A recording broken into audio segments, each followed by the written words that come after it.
Good morning. Good morning, Miss. Good morning. എല്ലാവരും വായിച്ചൊക്കെ വന്നിട്ടുണ്ടോ? Hospital administration അല്ലേ? അതെ, ഹോസ്പിറ്റൽ അഡ്മിനിസ്ട്രേഷൻ വായിച്ചിട്ടുണ്ടോ? വായിച്ചു അല്ലെ? എല്ലാവരും വായിച്ചല്ലോ? ശ്രീമോൾ, സ്മിത, ഹരിത, നിങ്ങളൊക്കെ വായിച്ചിട്ടുണ്ടോ? വായിച്ചിട്ടുണ്ട് അല്ലെ? ഓക്കെ. അപ്പോ ഹോസ്പിറ്റൽ അഡ്മിനിസ്ട്രേഷൻ എന്ന് പറയുന്ന ചാപ്റ്റർ ഞാനൊന്നും പറയില്ല, നിങ്ങളാണ് പറയേണ്ടത് കേട്ടോ. പറയാൻ റെഡിയാണോ? അങ്ങനെ പറയരുത്, ഞങ്ങൾക്ക് സംശയമുള്ള മിസ് പറയണമല്ലോ. സംശയമുള്ളത് പറഞ്ഞു തരാം. പക്ഷെ ഈ ഒരു ചാപ്റ്റർ എന്ന് പറയുന്നത് നിങ്ങൾക്ക് ചിലപ്പോൾ ഇന്റർവ്യൂവിനൊക്കെ ചോദിക്കും. അപ്പൊ നിങ്ങൾക്ക് ഇത് പ്രിപ്പയർ ആവണ്ടേ? നിങ്ങള് പറയാനായിട്ട് റെഡി ആവണ്ടേ? നിങ്ങള് ഇതിനെ കുറിച്ചിട്ട് ഇല്ലേ? ചോദിക്കില്ലേ? ഇന്റർവ്യൂവിനൊക്കെ വരുന്ന ക്വസ്റ്റ്യൻസ് അല്ലേ ഇതിനകത്തുള്ള ഈ ഒരു ചാപ്റ്ററിലുള്ളത്? അതെ, നിങ്ങൾ തന്നെ നിങ്ങളുടെ ക്രിയേറ്റിവിറ്റി ഉപയോഗിച്ച് പറയേണ്ട കാര്യങ്ങളാണ്. ഈ കാര്യങ്ങൾ പറയണം. അത് കൂടാതെ നിങ്ങളുടേതായിട്ടുള്ള ക്രിയേറ്റിവിറ്റി ഇതിനകത്ത് അപ്ലൈ ചെയ്യണം. അതുകൊണ്ടാണ് ഞാൻ പറയുന്നത് നിങ്ങൾ തന്നെ പറയണം എന്ന് പറയുന്നത് കേട്ടോ. ഞാൻ ഈ ഒരു പ്രാവശ്യം ഞാൻ ഈ ക്ലാസ് എടുത്തതാണ്. അപ്പൊ നിങ്ങൾ മനസ്സിലാക്കിയിട്ടുണ്ട്, നോട്ട്സ് ഒക്കെ എഴുതി വെച്ചിട്ടുണ്ട്. സംശയമുള്ളത് എന്നോട് ചോദിക്കുക കേട്ടോ. കിട്ടാത്തതാണെങ്കിൽ ചോദിക്കുക, അല്ലാത്തത് പറയാ കേട്ടോ. ഓക്കെ, ആരും ലെഫ്റ്റ് ആയി ഒന്നും പോവരുത് കേട്ടോ. ലെഫ്റ്റ് ആയി പോകുന്നവർക്ക് അവർക്ക് തന്നെയാണ് നഷ്ടം. നിങ്ങൾ ഇതിലൂടെ, ഈ ക്ലാസ്സിലൂടെ ഇത് പറയാനായിട്ട് റെഡി ആവുകയാണ് ചെയ്യണത് കേട്ടോ. മനസ്സിലായില്ലേ ഞാൻ പറയണത്? ഓക്കെ, അപ്പോ പറയാനായിട്ട് ശ്രമിക്കുക. കൂടുതൽ ഞാനൊരു കുറച്ചൊരു 10 മിനിറ്റ് സമയം തരാം. ആരെങ്കിലും വായിച്ചിട്ടില്ലെങ്കിൽ ജസ്റ്റ് ഒന്ന് വായിച്ചു നോക്കാം. 10 15 എത്ര മിനിറ്റാ വേണ്ടത്? ആർക്കെങ്കിലും ടൈം വേണോ വായിക്കാനായിട്ട്? ഇനി ഒന്നും കൂടി ടൈം വേണോ? 10 പേരെ ആകെ കേറിയിട്ടുള്ളൂ ഇതിനകത്ത്. സ്മിതയ്ക്ക് ടൈം വേണോ? വായിക്കാൻ ടൈം വേണോ ആർക്കെങ്കിലും? വേണ്ട. ഓക്കെ, വായിച്ചിട്ടുണ്ട്. ഓക്കെ,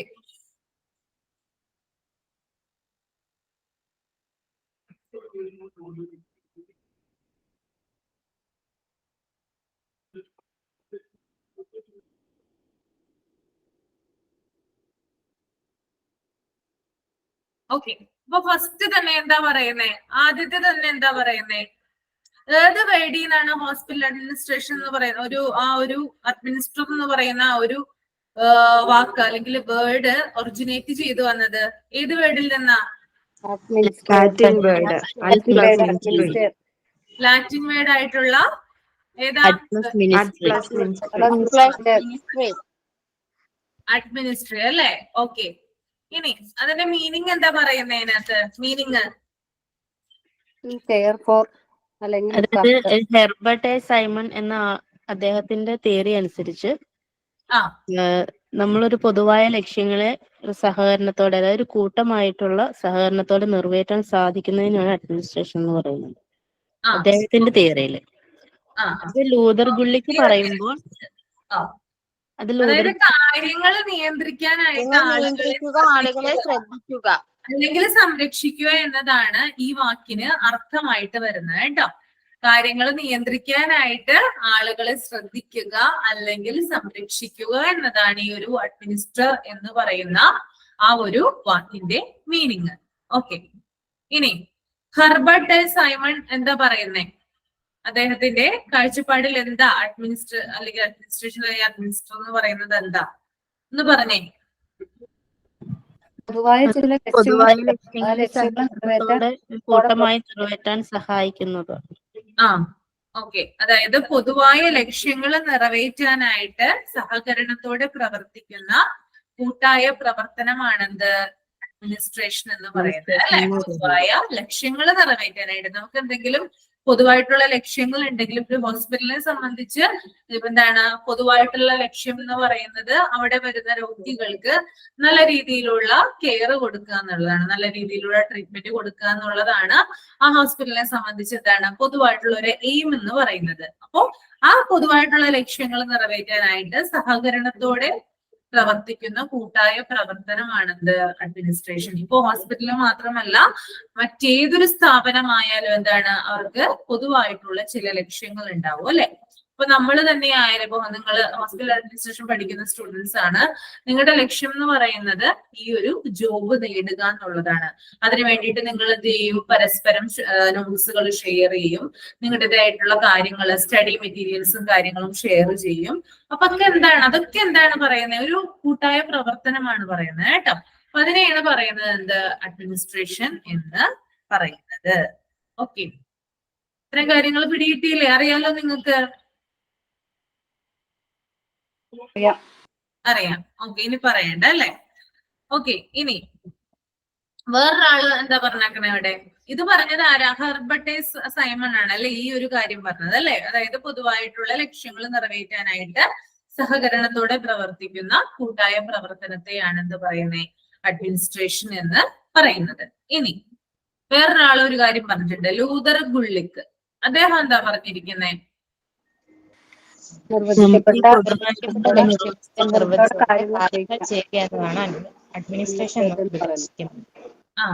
ഓക്കെ, അതായത് നിർവചിക്കപ്പെട്ട ലക്ഷ്യങ്ങളുടെ നിർവൃതിയോടെ കാര്യങ്ങൾ ചെയ്യിക്കുക എന്നതാണ് അഡ്മിനിസ്ട്രേഷൻ എന്നതുകൊണ്ട് ഉദ്ദേശിക്കുന്നത്. അതായത് നമ്മൾക്ക് ചില ലക്ഷ്യങ്ങൾ ഉണ്ടെങ്കിൽ ആ ലക്ഷ്യങ്ങൾ പൂർത്തീകരിക്കാൻ വേണ്ടിയിട്ട് മറ്റുള്ളവരെ കൊണ്ട് കാര്യങ്ങൾ ചെയ്യിക്കുക എന്നതാണ് എന്ത്, അഡ്മിനിസ്ട്രേഷൻ എന്ന് പറയുന്നത്. ഒരു ഹോസ്പിറ്റൽ അഡ്മിനിസ്ട്രേറ്റർ എന്ന് പറയുന്നത് മറ്റുള്ളവരെ കൊണ്ട് എന്താ ചെയ്യിപ്പിക്കുന്നത്, അവരെ കൊണ്ട് ജോലിയാ ചെയ്യിപ്പിക്കുന്നത് അല്ലെ. ആ ഹോസ്പിറ്റലിന്റെ ഡെവലപ്മെന്റിന് വേണ്ടിയിട്ടാണ് അദ്ദേഹം ഇത്തരത്തിലുള്ള കാര്യങ്ങള് ചെയ്യുന്നത്. ഓക്കെ, ഇനി അടുത്തത് എന്താ പറയുന്നേ, ഒരാളോ ഒന്ന് പറഞ്ഞതൊന്ന്, ഒരു ബിസിനസ് എന്ന നിലയിൽ, ഒരാള് പറയട്ടോ. ഒരു ബിസിനസ് എന്ന നിലയിൽ ഹോസ്പിറ്റലിന്റെ ഭരണമാണ് ഹോസ്പിറ്റൽ അഡ്മിനിസ്ട്രേഷൻ. ഒരു മിനിറ്റ് കേട്ടോ.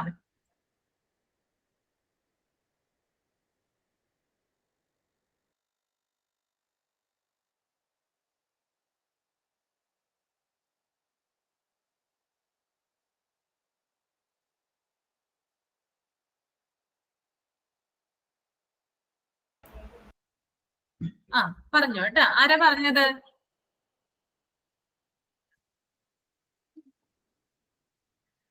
ഒരു ബിസിനസ് എന്ന നിലയിൽ ഹോസ്പിറ്റലിന്റെ ഭരണമാണ് ഹോസ്പിറ്റൽ അഡ്മിനിസ്ട്രേഷൻ.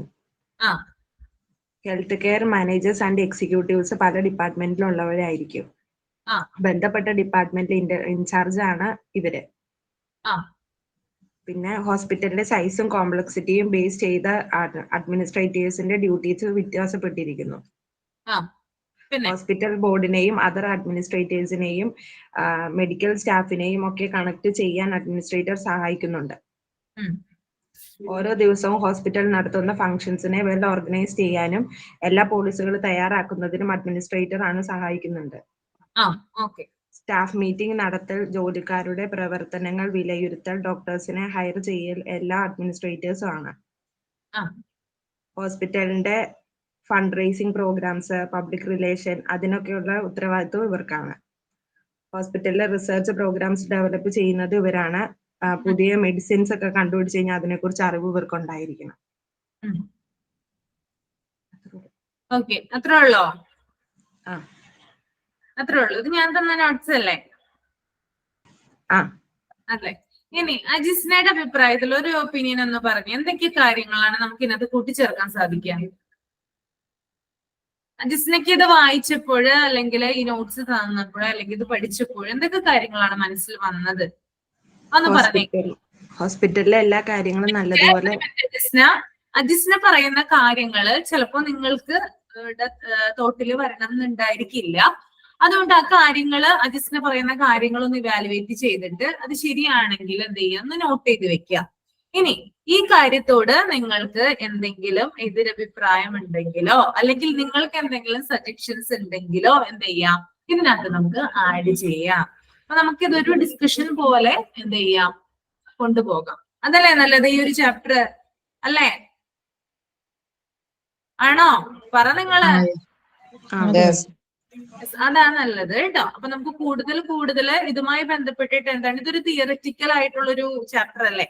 കൂടുതൽ കാര്യങ്ങൾ നിങ്ങൾക്ക് ആഡ് ചെയ്യാനായിട്ട് സാധിക്കും. ഓക്കെ, അതായത് ഇതിന് നമുക്ക് എന്താണ് ഡീപ്പായിട്ട് എന്ത് ചെയ്യാൻ പറ്റില്ല. മറ്റൊരു ചാപ്റ്റർ പോലെ ഇപ്പൊ ഓഡിറ്റ് എന്ന് പറയുന്ന ചാപ്റ്റർ നമ്മൾ പലതരത്തിലുള്ള ഓഡിറ്റുകള്, clinical audit, types of clinical audit അങ്ങനെയൊക്കെ പഠിച്ചു. പക്ഷെ ഇതിനകത്ത് നമുക്കത് അങ്ങനെ കൊണ്ടുവരാനായിട്ട് സാധിക്കില്ല. അതുകൊണ്ടാണ് നിങ്ങളോട് ഞാൻ ആദ്യമേ പറഞ്ഞത്, ഞാൻ പറയില്ല, നിങ്ങളാണ് ഇതിവിടെ പറയേണ്ടത് കേട്ടോ.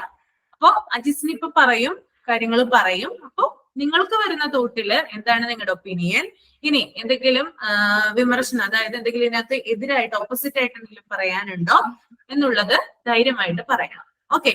ഓക്കെ അജിസ്നെ പറഞ്ഞോളൂ കേട്ടോ. ഒരു ഹോസ്പിറ്റലിൽ നല്ല രീതിയിൽ മുന്നോട്ട് പോകാൻ വേണ്ടിയിട്ട് ഒരു ഹോസ്പിറ്റൽ അഡ്മിനിസ്ട്രേറ്റർക്ക് നല്ലൊരു പങ്കുണ്ട്. പിന്നെ ഹോസ്പിറ്റലിൽ സ്റ്റാഫുകൾ ഉണ്ടെങ്കിൽ അവരെ ഹയർ ചെയ്യേണ്ടതും, പിന്നെ ഹോസ്പിറ്റലില് ഡോക്ടേഴ്സിന്റെ എന്തിനു കുറവുണ്ടെങ്കിൽ അവരെ ഹയർ ചെയ്യേണ്ടതും, ഫണ്ട് റേസിംഗ് പ്രോഗ്രാംസ് എല്ലാം നടത്തേണ്ടത് ഇവരാണ്. ഫണ്ട് റേസിംഗ് പ്രോഗ്രാം ഒക്കെ നടത്തേണ്ടത് ഇവരാണ്. പിന്നെ ബന്ധപ്പെട്ട ഡിപ്പാർട്ട്മെന്റിലേക്ക് ഇൻചാർജ് ആയിട്ട് ഇവർ പ്രവർത്തിക്കണം. ഒരു ഡിപ്പാർട്ട്മെന്റിൽ ഇവരുടെ കഴിവ് നല്ലതുപോലെ തെളിയിച്ചു കഴിഞ്ഞു കഴിഞ്ഞാൽ ഡിപ്പാർട്ട്മെന്റ് നല്ലതുപോലെ മുന്നോട്ട് നയിക്കാൻ പറ്റും. പിന്നെ അത്രേ ഉള്ളൂ അജിസ്ന. ഇനി വേറെ ആർക്കെങ്കിലും എന്തെങ്കിലും പറയാനുണ്ടോ? ഒരു ഹോസ്പിറ്റലിന് ആദ്യമേ ഒരു ലക്ഷ്യം ഉണ്ടാവുമല്ലോ, ഒരു സ്പെസിഫൈഡ് സ്റ്റാൻഡേർഡ്സും ഗോൾസും ഒക്കെ അച്ചീവ് ചെയ്യുന്നതിന് ആവശ്യമായിട്ടുള്ള പ്രവർത്തനങ്ങളാണോ അവിടെ നടക്കുന്നത്, അല്ലെങ്കിൽ അതിനെന്തൊക്കെ പോരായ്മയുണ്ട്, കൂടുതൽ എന്തൊക്കെ കൂട്ടിച്ചേർക്കണം, പിന്നെ എന്നൊക്കെയുള്ള ചിന്തിച്ച് പ്രവർത്തിക്കേണ്ടത് അഡ്മിനിസ്ട്രേറ്ററാണ്. അപ്പം കൂടുതൽ ആളുകളിലേക്ക് അതുപോലെ ഹോസ്പിറ്റലിന്റെ റീച്ച് എത്തുന്നതിന് വേണ്ടിയുള്ള പ്രവർത്തനങ്ങൾ ചെയ്യണം. പിന്നെ ഹോസ്പിറ്റലിന്റെ ഏറ്റവും നല്ല ഒരു രീതിയിലുള്ള പിന്നെ കാര്യങ്ങൾ കാഴ്ചവെക്കുന്നതിന് വേണ്ടിയുള്ള എല്ലാ പ്രവർത്തനങ്ങളും അഡ്മിനിസ്ട്രേറ്റർ ചെയ്യണം. വെരി ഗുഡ്, നല്ലൊരു പോയിന്റ് ആണ് കേട്ടോ പറഞ്ഞത്. പ്രവർത്തനങ്ങളൊക്കെ എന്താണ് നടക്കുന്നുണ്ടോന്ന് എന്താണ് ചെക്ക് ചെയ്യണം അല്ലെ, എല്ലാ സമയവും എന്താണ് അതൊക്കെ നടത്തിയാൽ മാത്രമാണ് എന്ത് ചെയ്യുന്നത് നല്ല രീതിയിലുള്ള ഒരു അഡ്മിനിസ്ട്രേഷൻ ആ ഹോസ്പിറ്റലില് സാധ്യമാകുകയുള്ളൂ. ഓക്കെ, ഇനി വേറെ ആർക്കും എന്തെങ്കിലും പറയാനുണ്ടോ?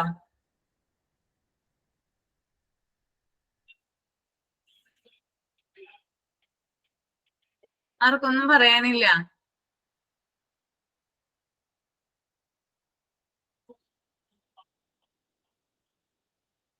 ഇല്ല, ആർക്കൊന്നുമില്ല അല്ലെ.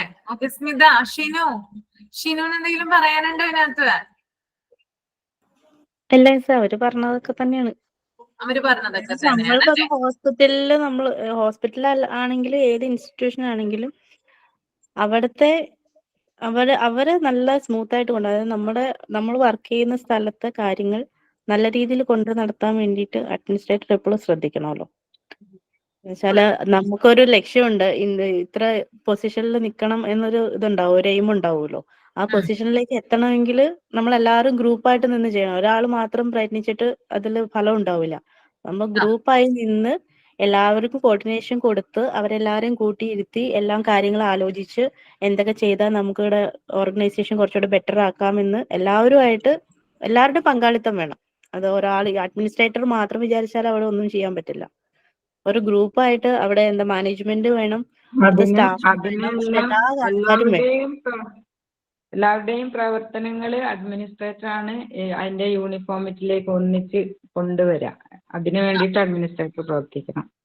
അതായത് പല ഡിപ്പാർട്ട്മെന്റുകളിലും അഡ്മിനിസ്ട്രേറ്റേഴ്സ് ഉണ്ടാവും, പല ഡിപ്പാർട്ട്മെന്റ്, എല്ലാവരുടെയും കൂടി ഏകോപിപ്പിച്ചിട്ട് അഡ്മിനിസ്ട്രേറ്റർ കൊണ്ടുവരണം. എന്നാലാണ് അതിനൊരു യൂണിഫോമിറ്റി ഉണ്ടാവുള്ളൂ. അതെ, ഓക്കെ.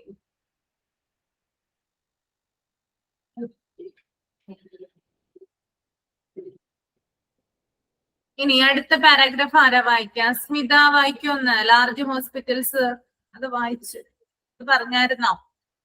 ഇല്ലല്ലോ. പറഞ്ഞോ, വായിച്ചോ.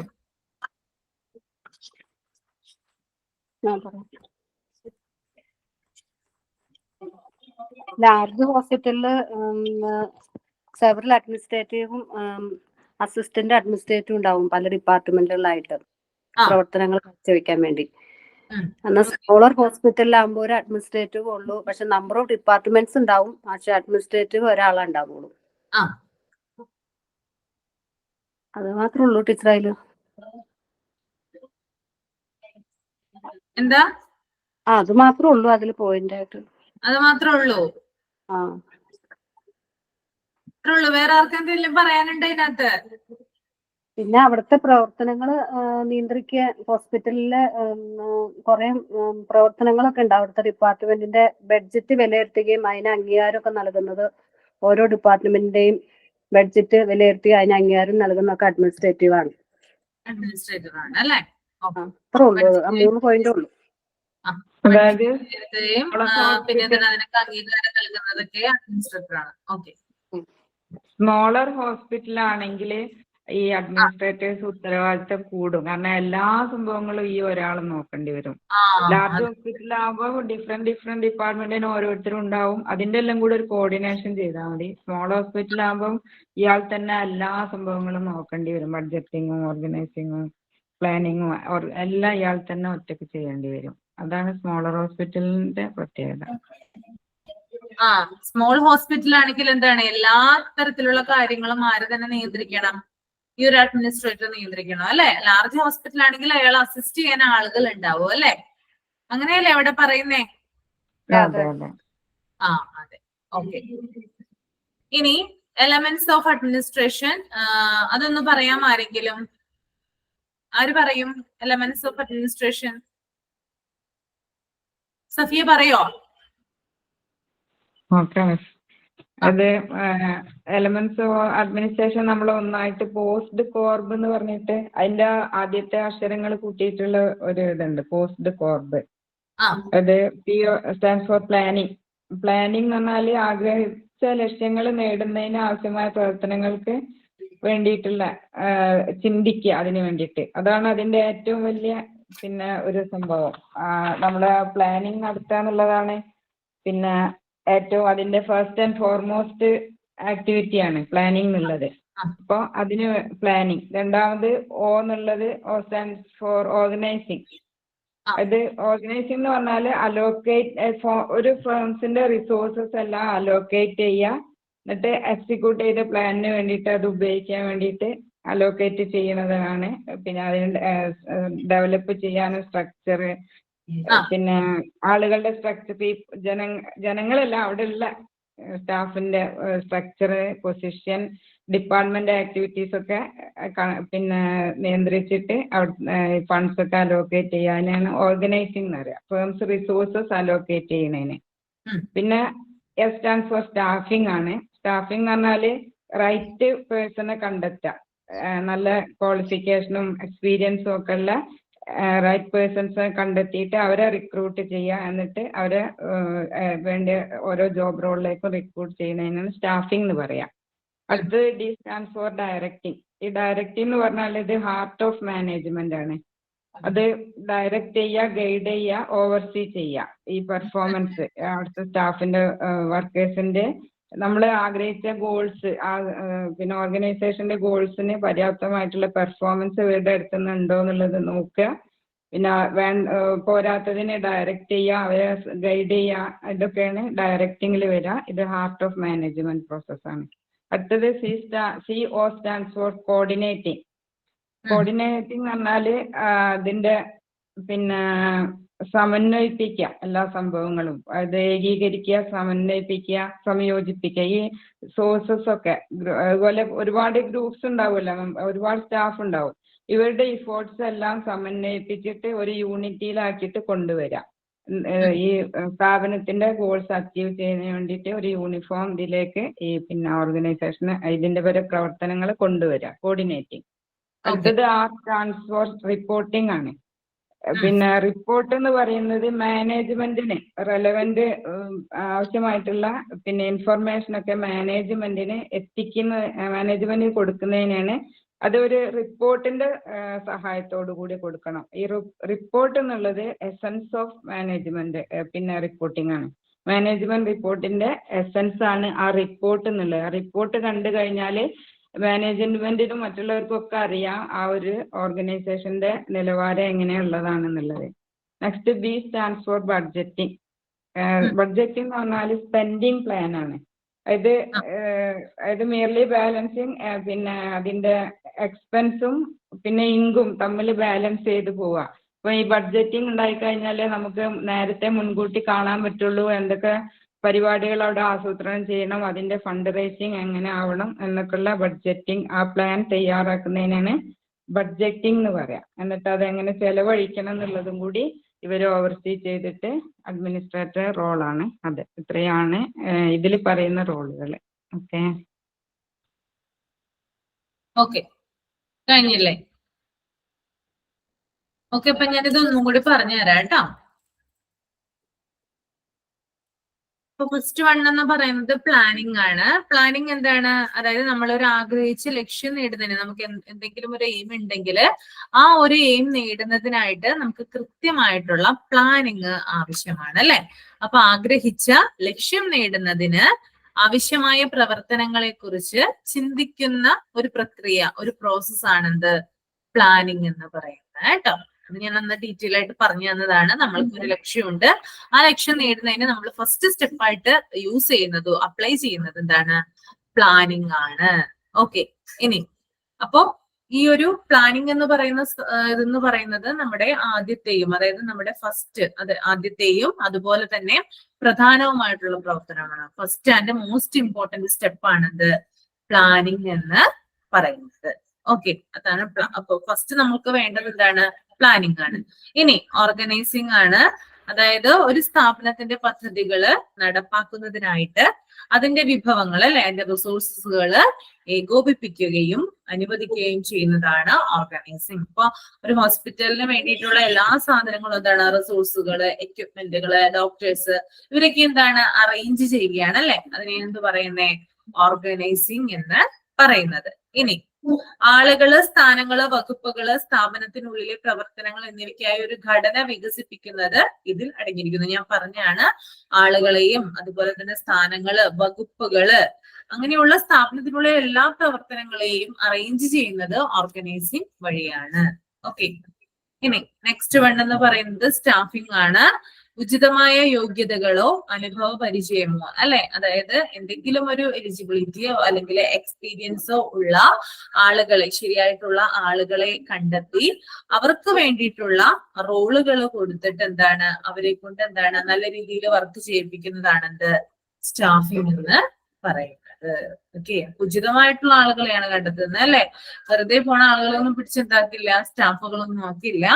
ശരിയായിട്ടുള്ള എലിജിബിലിറ്റിയും അതുപോലെ തന്നെ എക്സ്പീരിയൻസും ഉള്ള ആളുകളെയാണ് സ്റ്റാഫുകള് ആക്കുന്നത്. അപ്പൊ സ്റ്റാഫിംഗ് എന്ന് പറയുന്നത് വളരെ ഇമ്പോർട്ടന്റ് ആയിട്ടുള്ള കാര്യമാണ്. കാരണം ഭാവി അവരുടെ, അതായത് ഹോസ്പിറ്റലിനെ സംബന്ധിച്ച് സ്റ്റാഫിംഗ് എന്ന് പറയുന്നത് അവരുടെ എന്താണ്? ഏതൊരു സ്ഥാപനമായാലും, ഹോസ്പിറ്റൽ മാത്രമല്ല, ഒരു സ്ഥാപനത്തെ സംബന്ധിച്ച് അവരുടെ ഡെവലപ്മെന്റിന്റെ ഗ്രോത്തിന് വേണ്ടിയിട്ടുള്ള കാര്യങ്ങൾ നടത്തുന്നത് അവിടുത്തെ സ്റ്റാഫാണ്.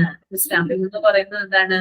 വളരെ ഇമ്പോർട്ടന്റ് ആയിട്ടുള്ള കാര്യമാണ്. ഇനി ഡയറക്റ്റിംഗ് എന്ന് പറഞ്ഞാല് മാനേജർമാർ സംവിധാനം ചെയ്യുന്ന പ്രക്രിയയാണ് ഡയറക്റ്റിംഗ് എന്ന് പറയുന്നത്. അതായത് മേൽനോട്ടം വഹിക്കുകയാണ്. ഓക്കെ, ഒരു കൂട്ടം ആളുകൾ എന്ത് ചെയ്യുന്നു? നമ്മള് സൂപ്പർവിഷൻ ചെയ്യുന്നു. അതുപോലെ തന്നെ എന്താണ്? ഈ ഒരു ഡയറക്ഷൻ പ്രോസസ് എന്ന് പറയുന്നത് എന്താണ്? അത് നമുക്ക് എന്താണ്? നല്ലതായിരിക്കണം എന്ന് ഇവിടെ പ്രത്യേകിച്ച് എടുത്ത് പറയുന്നുണ്ട്. ഇനി കോർഡിനേറ്റിംഗ് ആണ്. അതായത് അവിടെയുള്ള ആളുകളെ, ഇപ്പൊ ഒരു ഹോസ്പിറ്റലാണെങ്കിൽ ആ ഹോസ്പിറ്റലിലുള്ള ആളുകളെ എല്ലാവരും എന്താണ്? ഒരുമിപ്പിച്ച് നിർത്തുക, കോർഡിനേറ്റ് ചെയ്യുക എന്നതാണ് ഇതുകൊണ്ട് ഉദ്ദേശിക്കുന്നത് കേട്ടോ. അപ്പൊ ഇങ്ങനെ കോർഡിനേറ്റ് ചെയ്യുന്നതിലൂടെ മാത്രമേ, ഇങ്ങനെ ഗ്രൂപ്പ് അംഗങ്ങൾ, ഇപ്പൊ ഹോസ്പിറ്റലാണെങ്കിൽ ആ ഹോസ്പിറ്റലിലെ അംഗങ്ങളുടെ ഐക്യത്തിലൂടെ മാത്രമേ ആ ഹോസ്പിറ്റല് നല്ല രീതിയിൽ എന്ത് ചെയ്യുള്ളൂ? മുന്നോട്ട് പോകുകയുള്ളൂ. ഇനി റിപ്പോർട്ടിംഗ് എന്നത് എന്താണ്? ഒരു ഔപചാരിക സംവിധാനത്തിലേതാണ്. അതിലൂടെ നമുക്ക് ആവശ്യമായിട്ടുള്ള വിവരങ്ങള് എന്ത് ചെയ്യുന്നു? തുടർച്ചയായ റിപ്പോർട്ടുകളുടെ സഹായത്തോടെ മാനേജ്മെന്റിന് നൽകപ്പെടുന്നു. നമ്മൾ ഓരോ കാര്യങ്ങളും, ഓരോ ഇൻസിഡന്റുകൾ നടക്കുമ്പോഴും അത് റിപ്പോർട്ട് ചെയ്തിട്ടാണ് എന്ത് ചെയ്യുന്നത്? മാനേജ്മെന്റിന് കൈമാറുന്നത്. അപ്പൊ റിപ്പോർട്ടിംഗ് എന്ന് പറയുന്നത് ഒരു സ്ഥാപനത്തെ സംബന്ധിച്ചിടത്തോളം ഡെയിലി നടക്കുന്ന ഒരു പ്രോസസ് ആണ്. അതിലൂടെ മാത്രമേ നമുക്ക് എന്ത് ചെയ്യാൻ പറ്റൂ, മേലധികാരികൾക്ക് കാര്യങ്ങള് മനസ്സിലാക്കി കൊടുക്കാനായിട്ട് സാധിക്കുകയുള്ളൂ. ഓക്കെ,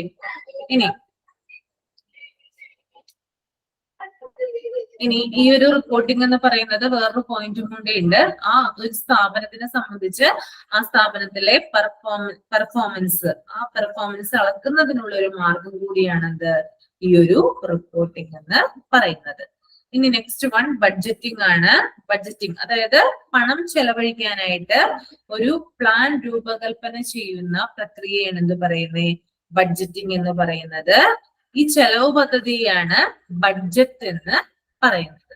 ഓക്കെ, അപ്പൊ അതായത് നിങ്ങൾ ചെയ്യേണ്ട കാര്യങ്ങള് ചെയ്യാനുള്ള പണം നിങ്ങൾക്ക് ആവശ്യമാണോ അതോ ചെയ്യാൻ നിങ്ങൾ അത് ആഗ്രഹിക്കുന്നുണ്ടോ എന്ന് മുൻകൂട്ടി തീരുമാനിക്കാൻ ഈ ബഡ്ജറ്റിങ്ങിലൂടെ നിങ്ങളെ കൊണ്ട് സാധിക്കും. ഓക്കെ, നിങ്ങൾ ചെയ്യേണ്ട കാര്യങ്ങൾ എന്താണ്, ചെയ്യാനായിട്ടുള്ള പണം നിങ്ങൾക്ക് ആവശ്യമാണോ അത് ചെയ്യാൻ ആഗ്രഹിക്കുന്നുണ്ടോ എന്നൊക്കെ കാര്യങ്ങളൊക്കെ തീരുമാനിക്കുന്നത് ഒരു ബഡ്ജറ്റിങ്ങിലൂടെയാണ്.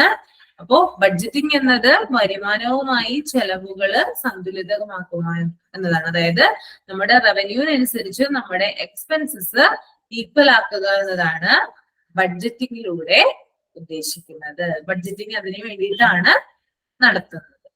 ഓക്കെ, അതിനകത്ത് എന്തെങ്കിലും ഡൗട്ട് ഉണ്ടോ ഇനി ആർക്കെങ്കിലും? പോസ്റ്റ് കോർബില് എന്തെങ്കിലും ഡൗട്ട് ഉണ്ടോ? ഉണ്ടോ? ഇല്ല?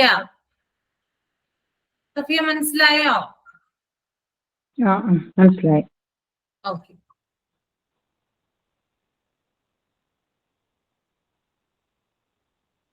ഇനി അടുത്തത് വരുന്നത് അഡ്മിനിസ്ട്രേറ്റീവ് റോൾസ് ആണ് അല്ലെ. അഡ്മിനിസ്ട്രേറ്റീവ് റോൾസ് ആര് പറയാം? അഡ്മിനിസ്ട്രേറ്റീവ് റോൾസ് സരിക പറയാമോ ഒന്ന്? അഡ്മിനിസ്ട്രേറ്റീവ് റോൾസ്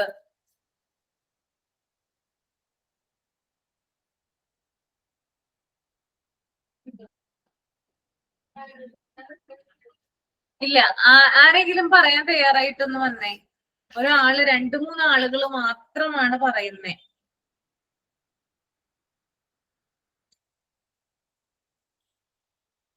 എന്താണ് ഇത്ര മടി പറയാനായിട്ട് എല്ലാവർക്കും? അഡ്മിനിസ്ട്രേറ്റീവ് റോൾസിൽ 3 തിരിച്ചിട്ടുണ്ട്. അതിലൊന്ന് ഇന്റർപേഴ്സണൽ റോളാണ്. അതില് അത് യഥാർത്ഥത്തിൽ അയാൾക്ക് അധികാരം ഉണ്ടാവില്ല, പക്ഷെ എന്നാലും അയാൾ അത് ഒരു തലവനായിട്ടിരിക്കും. പിന്നെ ഒരു ലീഡർ ആയിരിക്കാം, അല്ലെങ്കിൽ ചിലപ്പോൾ ഒരു കമാൻഡർ ആയിട്ട് പ്രവർത്തിക്കുന്നുണ്ട്. അതാണ് ഇന്റർപേഴ്സണൽ റോളിൽ ഒരു അഡ്മിനിസ്ട്രേറ്റീവ് ചെയ്യുന്നത്. പിന്നെ ഇൻഫോർമേഷണൽ റോളിൽ ഒരു മോണിറ്റർ ആയിട്ട്, അല്ലെങ്കിൽ നമ്മൾ എന്താ ചെയ്യണ്ടേ അല്ലെങ്കിൽ അവരെന്താണ് ചെയ്യുന്നത് എന്നുള്ള ഒരു നിരീക്ഷിച്ചു നോക്കും, ഒരു നിരീക്ഷകനായിട്ടിരിക്കും. പിന്നെ അത് ഡിസിഗ്നേറ്റർ ചെയ്യും, ഒരു പ്രചാരകനായിരിക്കും, അതിനെപ്പറ്റി പറഞ്ഞു കൊടുക്കാനൊക്കെ ആയിട്ടുള്ള ഒരാള്. അല്ലെങ്കിൽ ഒരു സ്പോക്കേഴ്സ് പേഴ്സൺ ആയിരിക്കും, അതൊരു പ്രതിനിധിയായിട്ട്.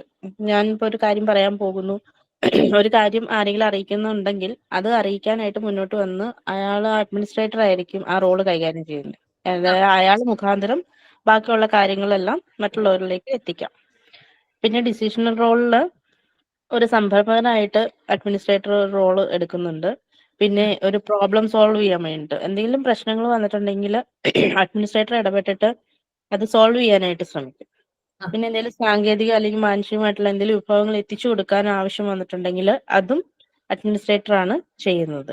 പിന്നെ എല്ലാവരുടെ ഇടയിൽ ഒരു മീഡിയേറ്റർ ആയിട്ട് നിന്ന് കാര്യങ്ങളെല്ലാം നല്ല രീതിയിൽ കൈകാര്യം ചെയ്തുകൊണ്ട് പോകാനായിട്ടും അഡ്മിനിസ്ട്രേറ്റർ അതിനു വേണ്ടിയിട്ട് മുന്നോട്ട് വരുന്നുണ്ട്. ഇത്രയും കാര്യങ്ങൾ അദ്ദേഹം ചെയ്യേണ്ട റോളുകളാണ്. എന്ന് വെച്ചാൽ ഈ ആരെയും എല്ലാവരുടെയും അയാൾ യഥാർത്ഥത്തിൽ ഒരു ലീഡർ അല്ലെങ്കിൽ പോലും ലീഡറായിട്ട് നിന്ന് കാര്യങ്ങളെല്ലാം മറ്റുള്ളവരിലേക്ക് എത്തിക്കാനും എല്ലാം അവർക്ക് വേണ്ട കാര്യങ്ങൾ ചെയ്തു കൊടുക്കാനും എത്തിച്ചു കൊടുക്കാനും ഒക്കെ ഓവറോൾ ആയിട്ട് അഡ്മിനിസ്ട്രേറ്റർ ചെയ്യണം. ഓക്കെ, അതിന്റെ മീനിങ് നിങ്ങൾ എഴുതി വെച്ചതല്ലേ? ഫിഗർ ഹെഡ്, ലീഡർ, ലിയേസൺ, അതിന്റെ മീനിങ് ഒക്കെ എഴുതി വെച്ചായിരുന്നല്ലേ? അല്ലേ? ഓക്കെ, അപ്പൊ അതിന്റെ ഒന്നും ആവശ്യമില്ല. ഇനി എന്തൊക്കെ സ്കില്ലുകളാണ് ഇവർക്ക് വേണ്ടത്? സ്കില്ലുകൾ എന്തൊക്കെയാ? ഷിനു തന്നെ പറഞ്ഞേ, വേറെ ആരും പറയില്ല, അതുകൊണ്ടാ. ടെക്നിക്കൽ സ്കില്ലില് അവർക്ക് ആ ഒരു സ്പെസിഫൈഡ് ഫീൽഡിനെ പറ്റി ഒരു നോളജ് ഉണ്ടായിരിക്കണം, എന്തൊക്കെ കാര്യം ചെയ്യണം എന്നുള്ളൊരു നോളജ് ഉണ്ടായിരിക്കണം. ഹ്യൂമൻ സ്കില്ലിൽ ഒരു പീപ്പിൾ നമ്മുടെ സ്ഥാപനത്തിൽ വർക്ക് ചെയ്യുന്ന ആളുകളുമായിട്ട് എങ്ങനെ പോകണം, എന്താ അവരുമായിട്ട് നല്ല രീതിയിൽ പോകണം, അവരെ കൊണ്ട് എങ്ങനെ വർക്ക് ചെയ്യിപ്പിക്കണം എന്നൊക്കെ അറിയാൻ വേണ്ടിയിട്ടുള്ള ഒരു സ്കില്ല് ആൾക്കുണ്ടായിരിക്കണം.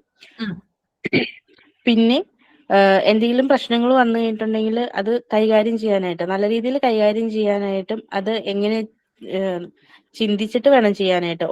പെട്ടെന്ന് കയറി അതിലൊരു ഡിസിഷൻ എടുക്കാൻ പറ്റില്ല.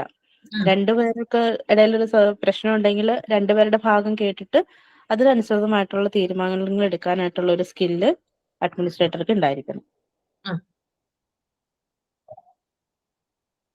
ഓക്കെ, ഇനി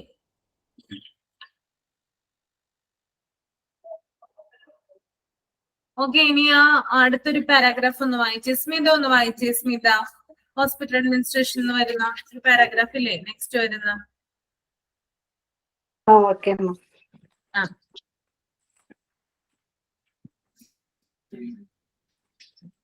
Hospital administration is all about running the department in a smooth manner. Although some roles may involve direct patient care, many hospital administrators maintain little to no patient contact. They may have a variety of responsibilities like managing finance, ensuring the department meets regulatory needs, and hiring high-quality staff. These professionals can find work in a variety of healthcare organizations, which consist of hospital, clinics, corporation, and government agencies. Okay, ഇനി ഒന്ന് explanation പറയാൻ അതിന്റെ. Hospital administration എന്ന് പറഞ്ഞാൽ അതിന്റെ ആ department സുഗമമായി നടത്തുക എന്നതാണ് ഹോസ്പിറ്റൽ അഡ്മിനിസ്ട്രേഷൻ എന്നുകൊണ്ട് തന്നെ ഉദ്ദേശിക്കുന്നത്. ഹോസ്പിറ്റലുകളിലെ പല ഡിപ്പാർട്ട്മെന്റുകളും സ്മൂത്ത് ആയിട്ട് കൊണ്ടുപോവുക. ചില റോളുകളിൽ അവർക്ക് നേരിട്ടുള്ള രോഗി പരിചരണം ഉൾപ്പെടാമെങ്കിലും ചില അഡ്മിനിസ്ട്രേറ്ററും രോഗികളെ നേരിട്ട് പരിചരിക്കുന്നുണ്ട്. അഡ്മിനിസ്ട്രേറ്റർ റോളുകളിൽ പേഷ്യന്റിന് ഡയറക്റ്റ് ആയിട്ട് പരിചരണം കൊടുക്കാം, പക്ഷെ പല ഹോസ്പിറ്റലുകൾ അങ്ങനെ ഡയറക്റ്റ് ആയിട്ട് അഡ്മിനിസ്ട്രേറ്റർ പോയി പ്രവർത്തിക്കുന്നില്ല. പേഷ്യന്റിന് കൊടുക്കുന്ന കാര്യങ്ങളെല്ലാം ഡീറ്റെയിൽ ആയിട്ട് പറഞ്ഞു കൊടുക്കുന്നുണ്ട്, കെയർ ചെയ്യേണ്ട കാര്യങ്ങളെല്ലാം. ഇനി താഴത്തുള്ളതും കൂടെ ഒന്ന് പറഞ്ഞേ. Hospital administrators coordinate all department within a healthcare facility to make sure that they function as a whole. Their professions is needed to execute a plan, organize, direct, and monitor the outcomes of medical and health services. So the role of a hospital administrator differs from one institution to the next, then duties most often include. Another point is serving as contact among governing boards, medical staff, and department heads, recruiting, hiring, and assisting nurse, doctors, and assistant administrators, organizing, directing, controlling, and coordinating services as directed by the hospital board, supervising the creation and implementation of programs and policies for patient service, quality assurance, public relations, outreach, and departmental activities. Advancing and expanding programs and services for scientific research and preventive medicine. Hospital administrators have to stay current on any laws and regulations that affect healthcare or hospital industry, as well as medical and technological progress. As business leaders, hospital administrators must oversee long-term planning, operating objectives and budgets, the systematic delivery of medical services, financial reports, hospital policy changes. Their strong interpersonal skills are needed when overseeing and mentoring staff, interacting with the community, and cooperating with the governing boards. Okay, എന്താ ഇതിനെ കുറിച്ച് പറയാനുള്ളത്? അതിനെപ്പറ്റി പറയാ, health administrator എന്ന് പറഞ്ഞാൽ ഈ പറഞ്ഞതുപോലെ തന്നെ ഹെൽത്ത് കെയർ ഫെസിലിറ്റിയുടെ ഉള്ളിലെ എല്ലാ ഡിപ്പാർട്ട്മെന്റുകളും കോർഡിനേറ്റ് ചെയ്യുന്നു. ഓരോ ഡിപ്പാർട്ട്മെന്റിന്റെയും പ്രവർത്തനങ്ങൾ ഏകോപിക്കുന്നു, നല്ല രീതിയിലാണോ പ്രവർത്തിക്കുന്നത് എന്നൊക്കെ നോക്കുന്നു. പിന്നെ ഹോസ്പിറ്റലിൽ നിന്ന് നമുക്ക് തരുന്ന റിസൾട്ടുകൾ നടപ്പിലാക്കുകയും അത് ആസൂത്രണം ചെയ്യുകയും സംഘടിപ്പിക്കുകയും അത് ഒബ്സർവ് ചെയ്യുകയും അങ്ങനെ അവിടെ ജോലി ചെയ്യുന്ന ആൾക്കാരുടെ പ്രാവീണ്യം, അവര് എഫിഷ്യൻസി ആയിട്ട് ജോലി ചെയ്യുന്നുണ്ടോ, അവര് നല്ല രീതിയിൽ ഹോസ്പിറ്റലിലേക്ക് അവരുടെ കഴിവ് തെളിയിക്കുന്നുണ്ടോ എന്നൊക്കെ നോക്കുന്നതാണ് അഡ്മിനിസ്ട്രേറ്റീവ് ആണ്. പിന്നെ ഓരോ ഹോസ്പിറ്റലിന്റെയും അഡ്മിനിസ്ട്രേറ്ററിന്റെ റോള് വ്യത്യാസമായിരിക്കും. ഒരു ഹോസ്പിറ്റലിൽ തന്നെ ഉള്ളതായിരിക്കില്ല മറ്റു ഹോസ്പിറ്റലിൽ ചെയ്യുന്നത്. ഉം. ഡിഫറന്റ് മേൽനോട്ടത്തിലായിരിക്കും ഓരോ ഹോസ്പിറ്റലിലും ചെയ്യുന്ന അഡ്മിനിസ്ട്രേറ്റീവ് ജോലി ചെയ്യുന്നത്. ഓക്കെ. പിന്നെ പോയിന്റ് ഉണ്ട്. പോയിന്റ് പറയണം. പിന്നെ governing boards medical staff department ലീഡ്സുമായി സമ്പർക്കം പുലർത്തുന്നു. പിന്നെ അഡ്മിനിസ്ട്രേറ്റർ ആളുകളെ റിക്രൂട്ട് ചെയ്യുന്നു, പിന്നെ ഡോക്ടർമാര് നഴ്സുമാരെ നിയമിക്കുന്നു, അവരെയൊക്കെ വിലയിരുത്തുകയും ചെയ്യുന്നു. അവരുടെ ജോലിയൊക്കെ അവരെങ്ങനെയാ ചെയ്യുന്നതെന്നൊക്കെ നോക്കി കാണുന്ന അഡ്മിനിസ്ട്രേറ്റീവ് ആണ്. പിന്നെ അടുത്ത പോയിന്റ്, ഹോസ്പിറ്റൽ ബോർഡ് നിർദ്ദേശിച്ച പ്രകാരം ആശുപത്രിയിലെ സേവനങ്ങൾ ഓർഗനൈസിങ് ചെയ്യുന്നു, ഡയറക്റ്റ് ചെയ്യുന്നു, കൺട്രോൾ ചെയ്യുന്നു, കോർഡിനേറ്റ് ചെയ്യുന്നു. പിന്നെ രോഗികൾക്ക് കൊടുക്കുന്ന സർവീസ് നല്ല ക്വാളിറ്റി ഉള്ളതാണെന്ന് ഉറപ്പുവരുത്തുന്നു. പിന്നെ പൊതുജനങ്ങളുമായിട്ടുള്ള ഇടപെടലുകൾ, ഓരോ ഡിപ്പാർട്ട്മെന്റിലെ പ്രവർത്തനങ്ങൾ, പിന്നെ അവിടെ ഓരോ പ്രോഗ്രാമുകൾ അറേഞ്ച് ചെയ്യുക, പോളിസികൾ രൂപീകരിക്കുക, ഇങ്ങനെ എല്ലാ കാര്യങ്ങളും ചെയ്യുന്നത് ഹോസ്പിറ്റൽ അഡ്മിനിസ്ട്രേറ്റീവ് ആണ്. പിന്നെ പുതിയ റിസർച്ചുകൾ, മെഡിസിനുമായി ബന്ധപ്പെട്ട കാര്യങ്ങൾ നടത്തുക, അതിന് വേണ്ടിയുള്ള റിസർച്ചുകളിൽ അവര് മെഡിസിനെ പറ്റി പുതിയ നയങ്ങൾ കൊണ്ടുവരിക, പിന്നെ എന്തൊക്കെയാണ് ഹോസ്പിറ്റലിൽ നടപ്പിലാക്കേണ്ടത്, പുതിയ എന്തെങ്കിലും ടെക്നിക്കുകൾ ഉപയോഗിച്ച് പുതിയ പുതിയ കാര്യങ്ങൾ ഡെവലപ്പ് ചെയ്യാനെ പറ്റി ചിന്തിക്കുക, അങ്ങനെ ഓരോ കാര്യങ്ങൾ ചെയ്യുന്നുണ്ട്.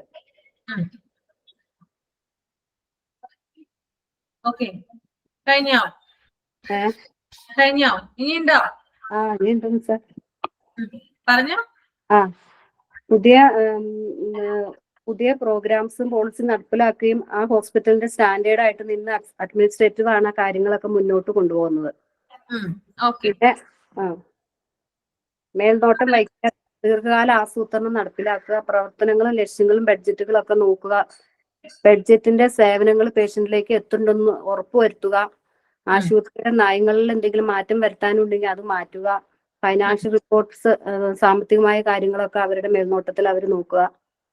അങ്ങനെ ഹോസ്പിറ്റലിന്റെ എല്ലാ കാര്യങ്ങളിലും ഒരു സ്ട്രോങ് ആയിട്ട് നിൽക്കുന്ന ഒരു ഇന്റർപേഴ്സണൽ സ്കില്ല് അഡ്മിനിസ്ട്രേറ്റർക്ക് വേണം. അദ്ദേഹം കമ്മ്യൂണിറ്റിയുമായിട്ട് നന്നായിട്ട് ഇടപഴകുന്ന ആള്, സ്റ്റാഫിനോടും എല്ലാവരോടും പേഷ്യന്റിനോടും എല്ലാവരോടും നല്ല കോപ്പറേഷൻ ഉണ്ടാകുന്ന മനോഭാവമുള്ള ആളായിരിക്കണം. പിന്നെ ഗവേണിംഗ് അതോറിറ്റിയുമായിട്ട് നല്ലൊരു ബന്ധത്തിൽ ഉണ്ടായിരിക്കണം. പിന്നെ അദ്ദേഹത്തിന്റെ ജോബിൽ വന്നത് ചെറിയ കമ്മ്യൂണിറ്റി ഹോസ്പിറ്റൽ മുതൽ മൾട്ടി സ്പെഷ്യാലിറ്റി ഹോസ്പിറ്റൽ വരെയുള്ള ആശുപത്രിക്ക് പുറമെ ചില ഹെൽത്ത് കെയർ ഏരിയയിലും വർക്ക് ചെയ്യുന്നുണ്ട്. പുനരധിവാസ കേന്ദ്രം, പിന്നെ ആംബുലേറ്ററി കെയർ സെന്റർ വർക്ക് ചെയ്യുന്നു, ക്യാമ്പുകൾ, കൂട്ടായ പ്രവർത്തനങ്ങൾ നടത്തുന്നു, ക്ലിനിക്സുകൾ, പിന്നെ out patient physician office, residential care, home health care, managed care programmes, അങ്ങനെയുള്ള എല്ലാ വിഭാഗങ്ങളിലും അവരുടെ മേൽനോട്ടത്തിൽ ആയ കാര്യങ്ങളാണ് ചെയ്യുന്നത്. ഇനി അടുത്തത് ഹോസ്പിറ്റൽ അഡ്മിനിസ്ട്രേഷൻ ജോബ്സ് ആണ് കേട്ടോ. അതാരാ പറയുന്നത്? ഇനി സ്മിത പറയുന്നതിൽ ആർക്കെങ്കിലും എന്തെങ്കിലും അഡീഷണൽ ആയിട്ട് കൂട്ടിച്ചേർക്കാനുണ്ടോ? സ്മിത പറഞ്ഞാല് സഫിയ ഉണ്ടോ? സഫിയ ആഡ് ചെയ്യാനുണ്ടോ?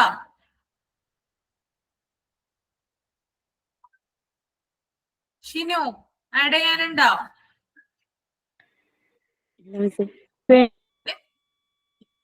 ഇല്ല. ഇനി ഇത് ഞാൻ പറയേണ്ട ആവശ്യമുണ്ടോ? പറയണോ? എനിക്കൊരു ഗസ്റ്റ് വന്നു. എന്താ മിസ് ഒന്നും കൂടെ പറഞ്ഞു കൊടുത്തേരെ. എന്താന്ന് വെച്ചാല് ക്ലാസ് അറ്റൻഡ് ചെയ്യാത്ത കുട്ടികളുണ്ടേ. കുട്ടികളുണ്ട്. അപ്പൊ ഒന്നും കൂടെ പറഞ്ഞോ. എല്ലാവർക്കും ഒരുപോലെ ക്ലിക്ക് ആവണമെന്നില്ലല്ലോ. ഓക്കെ, എല്ലാവർക്കും ഒരുപോലെ ക്ലിക്ക് ആവണമെന്നില്ല. ഓക്കെ, അപ്പൊ ഒന്നും കൂടി പറയാം ഞാൻ കേട്ടോ.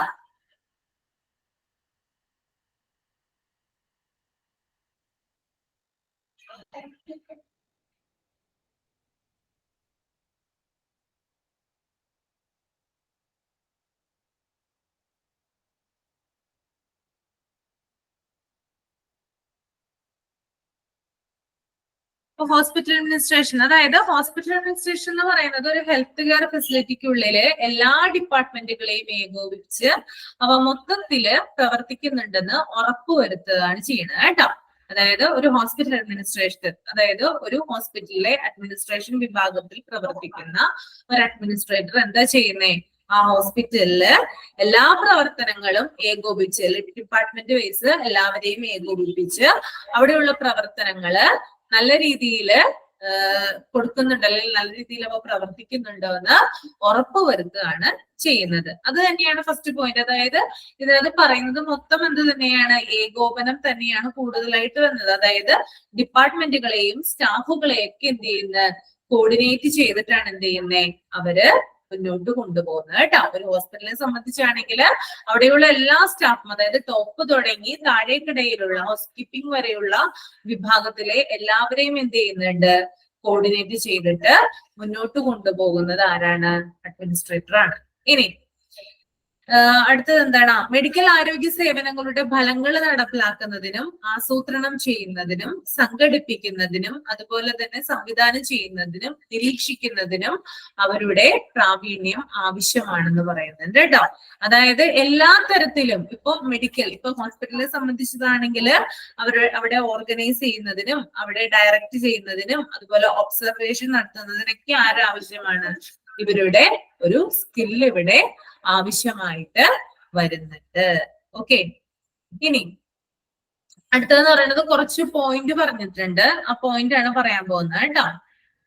Serving as contact among governing bodies, medical staff and department heads. അതായത് ഈ ഒരു ഹോസ്പിറ്റൽ അഡ്മിനിസ്ട്രേറ്റർ എന്ന് പറയുന്നത് എന്താണ്, ഗവേണിംഗ് ബോർഡുകളുമായിട്ട്, ആ ഒരു ഹോസ്പിറ്റലിലെ ഗവേണിംഗ് ബോർഡ് ഉണ്ട്, അതുപോലെ തന്നെ മെഡിക്കൽ സ്റ്റാഫുകൾ ഉണ്ട്, ഡിപ്പാർട്ട്മെന്റ് ഹെഡുകൾ ഉണ്ട്. ഇവരുമായിട്ടൊക്കെ എന്താണ്, ഒരു കോണ്ടാക്ട് വെക്കുന്നുണ്ട് കേട്ടോ. അതായത് അവരുമായിട്ട് നല്ല രീതിയിലുള്ള ഒരു റിലേഷൻ എന്ത് ചെയ്യുന്നുണ്ട്, കീപ്പ് ചെയ്യുന്നുണ്ട്. എന്നാലേ മാത്രമേ ആ ഹോസ്പിറ്റലിലെ പ്രവർത്തനം നല്ല രീതിയിൽ നടക്കുന്നുണ്ടാവുള്ളൂ. ഇനി recruiting, hiring and assessing nurse, doctors and assistant administrators എന്ത് ചെയ്യുന്നു, അതായത് സ്റ്റാഫുകളെ റിക്രൂട്ട് ചെയ്യുന്നു അല്ലെ, ഡോക്ടേഴ്സിനെയും അസിസ്റ്റന്റിനെയും, ഡോക്ടേഴ്സ്, അസിസ്റ്റന്റ് അഡ്മിനിസ്ട്രേറ്റേഴ്സ് അതുപോലെ നഴ്സസ്, അവരൊക്കെ എന്ത് ചെയ്യാണ്, റിക്രൂട്ട് ചെയ്യുകയും ഹയർ ചെയ്യുന്നത് ആര് തന്നെയാണ്, ഈ ഒരു അഡ്മിനിസ്ട്രേറ്ററുമാണ്. അപ്പൊ നിങ്ങളൊരു ഇന്റർവ്യൂവിന് ചെന്ന് കഴിഞ്ഞാൽ ആ ഇന്റർവ്യൂ പാനലിൽ ആരുണ്ടാവും, അഡ്മിനിസ്ട്രേറ്റർ ഉണ്ടാകും. ഓക്കെ, അവരെ കൂടി ഡിസിഷൻ അനുസരിച്ചിട്ടാണ് നിങ്ങളെ അവിടെ സെലക്ട് ചെയ്യുന്നത്. അതുകൊണ്ടാണ് ഞാൻ പറഞ്ഞത് ഈ ഒരു ചാപ്റ്റർ എന്ന് പറയുന്നത് വളരെ ഇമ്പോർട്ടന്റ് ആണ്. ഇത് പഠിച്ചിട്ട് മാത്രമേ നിങ്ങൾ ഇന്റർവ്യൂ അറ്റൻഡ് ചെയ്യാനായിട്ട് പാടുള്ളൂ. മനസ്സിലായോ പറഞ്ഞത്? മനസ്സിലായോ? മനസ്സിലായി. ഓക്കെ, ഇനി organising, directing, controlling and coordinating services are directed by the hospital board. പിന്നെ എന്താണ്, ഹോസ്പിറ്റലിന്റെ അതായത് എല്ലാ തരത്തിലുമുള്ള ഓർഗനൈസിംഗ് നടത്തുന്നു, ഡയറക്റ്റ് ചെയ്യുന്നു, കൺട്രോൾ ചെയ്യുന്നു, കോർഡിനേറ്റ് ചെയ്യുന്നു, അങ്ങനെ എല്ലാ തരത്തിലുള്ള കാര്യങ്ങളും എന്ത് ചെയ്യുന്നുണ്ട്, അഡ്മിനിസ്ട്രേറ്റർ ചെയ്യുന്നുണ്ട്. ഇനി supervising the creation and implementation of programs and policies for patient service, quality assurance, public relation, outreach and department activities. അതായത് എന്താ പറയുന്നത് ഇവിടെ, അതായത് കുറെ കാര്യങ്ങൾ എന്ത് ചെയ്യുന്നുണ്ട്, മേൽനോട്ടം വഹിക്കുകയും ഇംപ്ലിമെന്റ് ചെയ്യുകയും ചെയ്യുന്നുണ്ട്. അത് പേഷ്യന്റ് സർവീസുമായി ബന്ധപ്പെട്ട് അല്ലെങ്കിൽ ക്വാളിറ്റി അഷുറൻസ് അല്ലെ, അതായത് ആ ഹോസ്പിറ്റലിലെ ഗുണനിലവാരവുമായി ബന്ധപ്പെട്ട് പിന്നെ പബ്ലിക് റിലേഷനുമായി ബന്ധപ്പെട്ടിട്ടുള്ള കാര്യങ്ങളൊക്കെ ഇവിടെ എന്ത് ചെയ്യുന്നുണ്ട്. ഇനി advancing and expanding programmes and service for scientific research and preventive medicine. അതായത് ഹോസ്പിറ്റലിനെ സംബന്ധിച്ച് എന്താണ്, അതായത് കുറച്ചുകൂടി, അതായത് കുറേയധികം പദ്ധതികളുണ്ട് അല്ലെ. അതിപ്പോ സയന്റിഫിക് റിസർച്ചുകളാകാം, അല്ലെങ്കിൽ എക്സ്പാൻഡിങ് ആ ഹോസ്പിറ്റലിന്റെ ഡെവലപ്മെന്റിനെ കുറിച്ച് അല്ലെങ്കിൽ ഡെവലപ്മെന്റിനെ സംബന്ധിച്ചിട്ടുള്ള എന്തെങ്കിലും പ്രോഗ്രാമുകളായിരിക്കാം ഇതിന്, അല്ലെങ്കിൽ പ്രിവെന്റീവ് മെഡിസിൻ അല്ലെ, അങ്ങനെയുള്ള കാര്യങ്ങളെ കുറിച്ചിട്ടൊക്കെ എന്താണ്, അതിനെ കുറിച്ചുള്ള നോളജും അതിനെ കുറിച്ചുള്ള കാര്യങ്ങൾ നടപ്പിലാക്കാനുമായിട്ട് ആർക്ക് കഴിവുണ്ട്, ഈ ഒരു അഡ്മിനിസ്ട്രേറ്റേഴ്സിന് കഴിവുണ്ടെന്നാണ് പറയുന്നത് കേട്ടോ. ഓക്കെ, ഇനി ലോങ് ടേം പ്ലാനിങ് നടത്തുന്നുണ്ട്. അതായത് ഒരു ഹോസ്പിറ്റലിനെ സംബന്ധിച്ചാണെങ്കിൽ ദീർഘകാലത്തേക്കുള്ള പ്ലാനുകളാണ് അവിടെ നടപ്പിലാക്കുന്നത് അല്ലെ. അതായത് 1-2 മാസത്തേക്കുള്ള പ്ലാനുകളല്ല, ദീർഘകാലം, അതായത് ലോങ് ടേം ആയിട്ടുള്ള പ്ലാനുകൾ നടപ്പിലാക്കുന്നത് അഡ്മിനിസ്ട്രേറ്റർ ആണ്. ഇനി അതുപോലെ തന്നെ ബഡ്ജറ്റും കാര്യങ്ങളൊക്കെ എന്താണ്, അതൊക്കെ നിയന്ത്രിക്കുന്നത്, അതിനായിട്ടുള്ള കാര്യങ്ങൾ സംവിധാനങ്ങളൊക്കെ ഒരുക്കുന്നതും ഈ ഒരു അഡ്മിനിസ്ട്രേറ്റീവ് ആണ്. അതുപോലെ തന്നെ മെഡിക്കൽ സർവീസ് നല്ല രീതിയിൽ എന്താണ് ഡെലിവറി ചെയ്യാൻ വേണ്ടിയിട്ടുള്ള കാര്യങ്ങൾ ചെയ്യുന്നു. പിന്നെ ഫിനാൻഷ്യൽ റിപ്പോർട്ട്സ് റെഡിയാക്കുന്നു.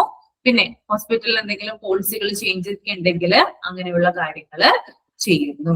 അപ്പൊ എല്ലാ തരത്തിലും എന്താണ് ആ ഒരു ഹോസ്പിറ്റലിലെ ഗവേണിംഗ് ബോഡികളുമായിട്ടൊക്കെ നന്നായിട്ട് കോർഡിനേറ്റ് ചെയ്ത് അവർ പറയുന്ന കാര്യങ്ങളൊക്കെ നോക്കിയിട്ട് അതിനു വേണ്ടിയിട്ടുള്ള റിപ്പോർട്ടുകളും കാര്യങ്ങളൊക്കെ അയച്ചിട്ട് എന്താണ് ഒരു സമന്വയം, ഒരു സംയോജിപ്പിച്ചിട്ടാണ് എല്ലാ കാര്യങ്ങളും ഈ ഒരു അഡ്മിനിസ്ട്രേറ്റർ കൊണ്ടുപോകുന്നത്.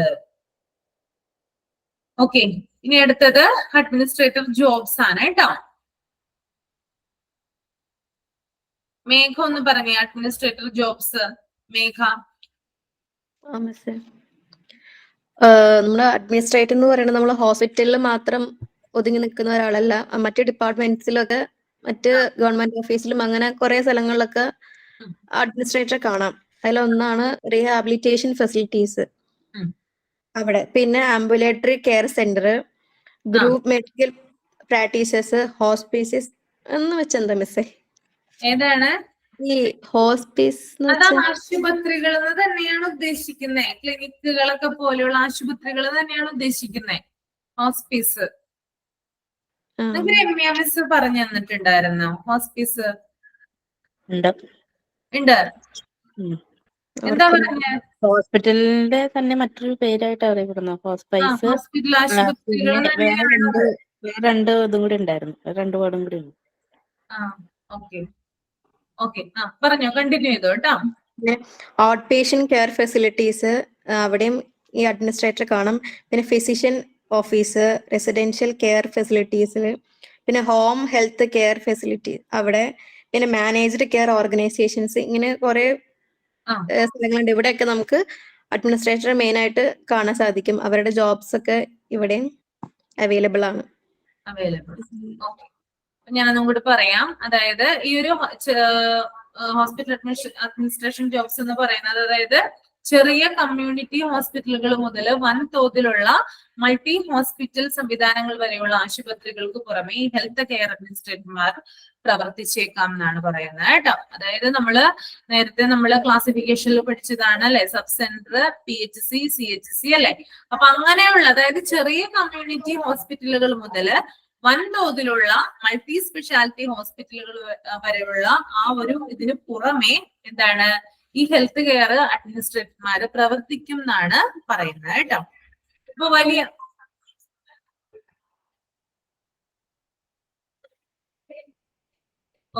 ഇനി വലിയ സൗകര്യം, ഇനി അടുത്തത് പറയുന്നത് അത് ഏതൊക്കെയാണെന്നാണ് പറയുന്നുണ്ട്. അപ്പൊ ഇങ്ങനെയുള്ള ചെറിയ ഇതിൽ മാത്രമല്ല, അല്ലെങ്കിൽ മൾട്ടി സ്പെഷ്യാലിറ്റിയിൽ മാത്രമല്ല പ്രവർത്തിക്കുന്നത്, എന്താണ് വേറെ ചില എന്താ പറയാ സ്ഥാപനങ്ങൾ, അല്ലെങ്കിൽ എന്താണ് വേറെ ചില ഇതിലും ഫെസിലിറ്റീസിലും എന്ത് ചെയ്യുന്നുണ്ട്, ഈ ഒരു അഡ്മിനിസ്ട്രേറ്റർമാര് പ്രവർത്തിക്കുന്നുണ്ട്. അപ്പോ അങ്ങനെ പ്രവർത്തിക്കുന്ന സ്ഥലങ്ങളാണ് പറയുന്നത് റീഹാബിലിറ്റേഷൻ ഫെസിലിറ്റീസ് അല്ലെ, പുനരധിവാസ കേന്ദ്രങ്ങളിൽ പ്രവർത്തിക്കുന്നുണ്ട്, പിന്നെ ആംബുലേറ്ററി കെയർ സെന്റേഴ്സിൽ പ്രവർത്തിക്കുന്നുണ്ട്, പിന്നെ ഗ്രൂപ്പ് മെഡിക്കൽ പ്രാക്ടീസസ് അല്ലെ, ഡോക്ടേഴ്സിന്റെ നഴ്സസിന്റെ ഒക്കെ അല്ലെ ഒരു കൂട്ടായ പ്രവർത്തനങ്ങളൊക്കെ ഉണ്ടാകും. അപ്പൊ അതിനകത്ത് ഇവർ പ്രവർത്തിക്കുന്നുണ്ട്. പിന്നെ ഹോസ്പീസ്, അതായത് ആശുപത്രി നേരത്തെ പറഞ്ഞു, ആശുപത്രിയുടെ തന്നെ മറ്റൊരു പേരാണ്. അപ്പൊ അങ്ങനെ പ്രവർത്തിക്കുന്നുണ്ട്. പിന്നെ ഔട്ട് പേഷ്യന്റ് കെയർ ഫെസിലിറ്റീസിൽ പ്രവർത്തിക്കുന്നുണ്ട്, ഫിസിഷ്യൻ ഓഫീസിൽ പ്രവർത്തിക്കുന്നുണ്ട്, റെസിഡൻഷ്യൽ കെയർ ഫെസിലിറ്റീസിൽ പ്രവർത്തിക്കുന്നുണ്ട്, ഹോം ഹെൽത്ത് കെയർ പ്രവർത്തിക്കുന്നുണ്ട് കേട്ടോ. പിന്നെ managed health care organisation. Rijo,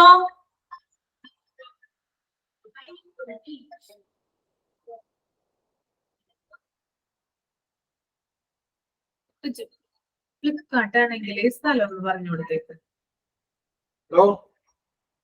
okay, ഇനി ഇവിടെ പറയുന്നത് hospital administrators at larger facility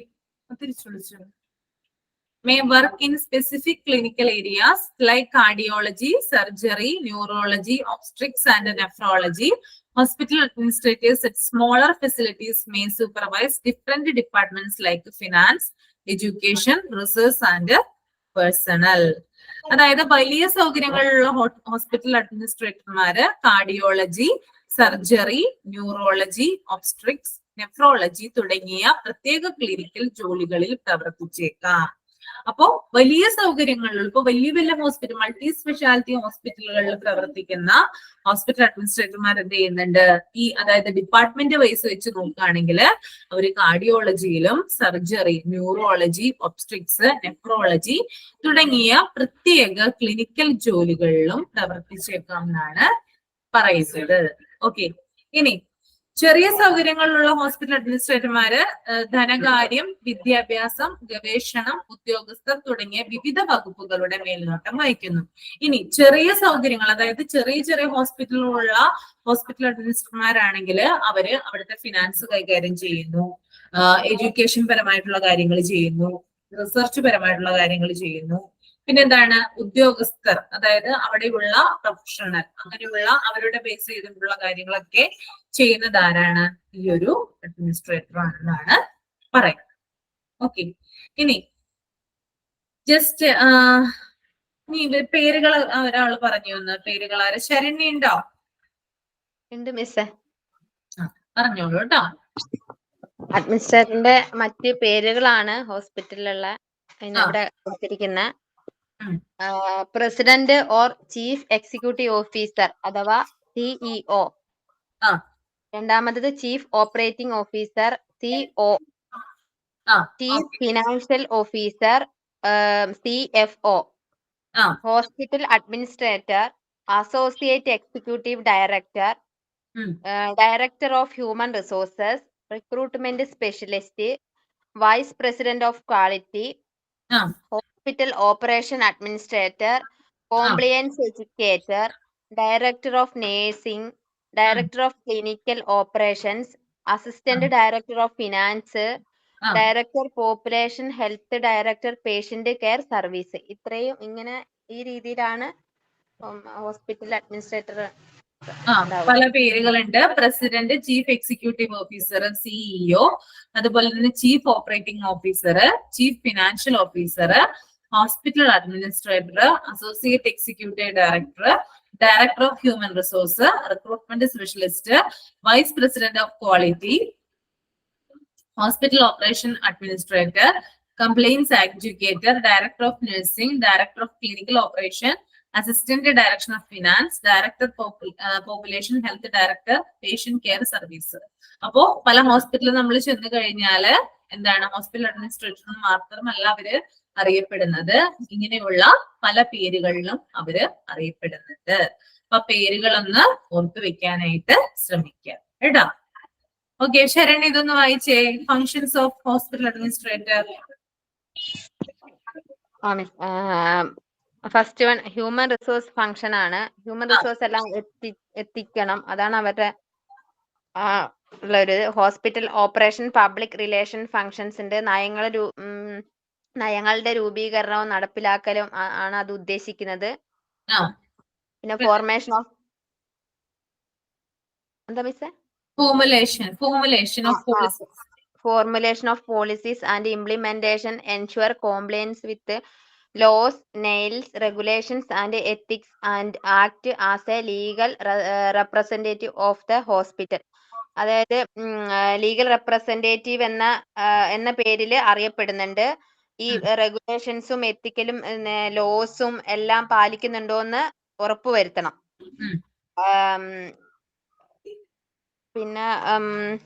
പിന്നെ അടുത്ത സെന്റൻസ് അല്ല മിസ്സേ, hospital administrator is accountable to make sure that whether the hospital is abiding by the government rules. അതായത് ഹോസ്പിറ്റൽ സർക്കാർ നിയമങ്ങളെല്ലാം എല്ലാ ആവശ്യങ്ങളും നിറവേറ്റുന്നുണ്ടോ എന്ന് ചെക്ക് ചെയ്യണം, പാലിക്കുന്നുണ്ടോ, ഗവൺമെന്റ് റൂൾസ് എല്ലാം ഹോസ്പിറ്റലിൽ പാലിക്കുന്നുണ്ടോ, അതെല്ലാം അവരുടെ ആവശ്യങ്ങളെല്ലാം നിറവേറ്റുന്നുണ്ടോ എന്നെല്ലാം അതെല്ലാം ചെക്ക് ചെയ്യണം. Has a responsibility to supervise all the activities in the hospital. Should make sure that all staff are aware of the hospital mission, vision and objectives. എല്ലാ പ്രവർത്തനങ്ങളുടെയും മേൽനോട്ടമാണ് അതിന്റെ കാഴ്ചപ്പാട്, എയിംസ്, ഒബ്ജക്റ്റീവ്സ് ഇതെല്ലാം സ്റ്റാഫിന് ഉത്തമ ബോധ്യമുണ്ടോ എന്നുള്ളത് ഉറപ്പുവരുത്തണം. carry out all the management decision in a hospital. മാനേജ്മെന്റിന്റെ കാര്യത്തിൽ ഡിസിഷൻ ഹോസ്പിറ്റൽ മാനേജ്മെന്റ് കാര്യത്തിൽ ഡിസിഷൻ എടുക്കുന്നത് അഡ്മിനിസ്ട്രേറ്റർ ആണ്. പിന്നെ map out major rules regulation and procedures and ensure their implementation. Map എല്ലാം രേഖപ്പെടുത്തി മേജർ റൂൾസ് എല്ലാം നടപ്പിലാക്കണം. റെഗുലേഷൻസ്, പ്രൊസീജിയേഴ്സ് അതെല്ലാം ഒരു മാപ്പ് രൂപത്തിലാക്കിയിട്ട് അതെല്ലാം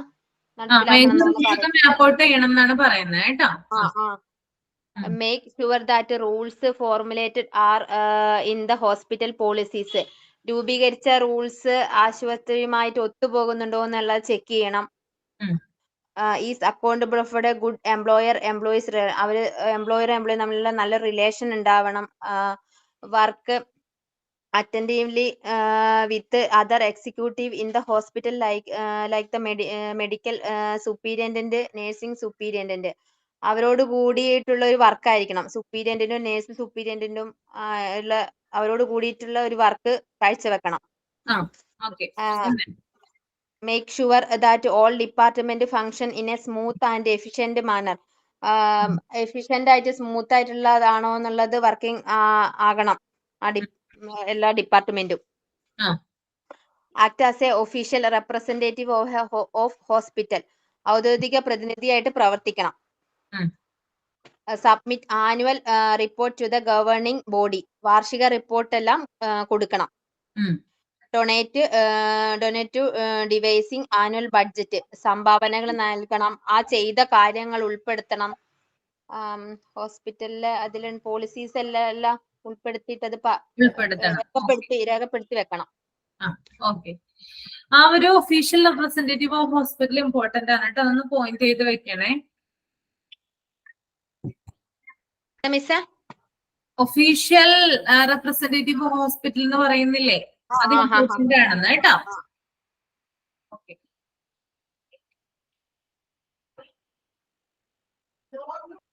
ഷിനു ഒന്ന് പറയാമോ അതൊന്നുകൂടി? Functions of hospital administrator.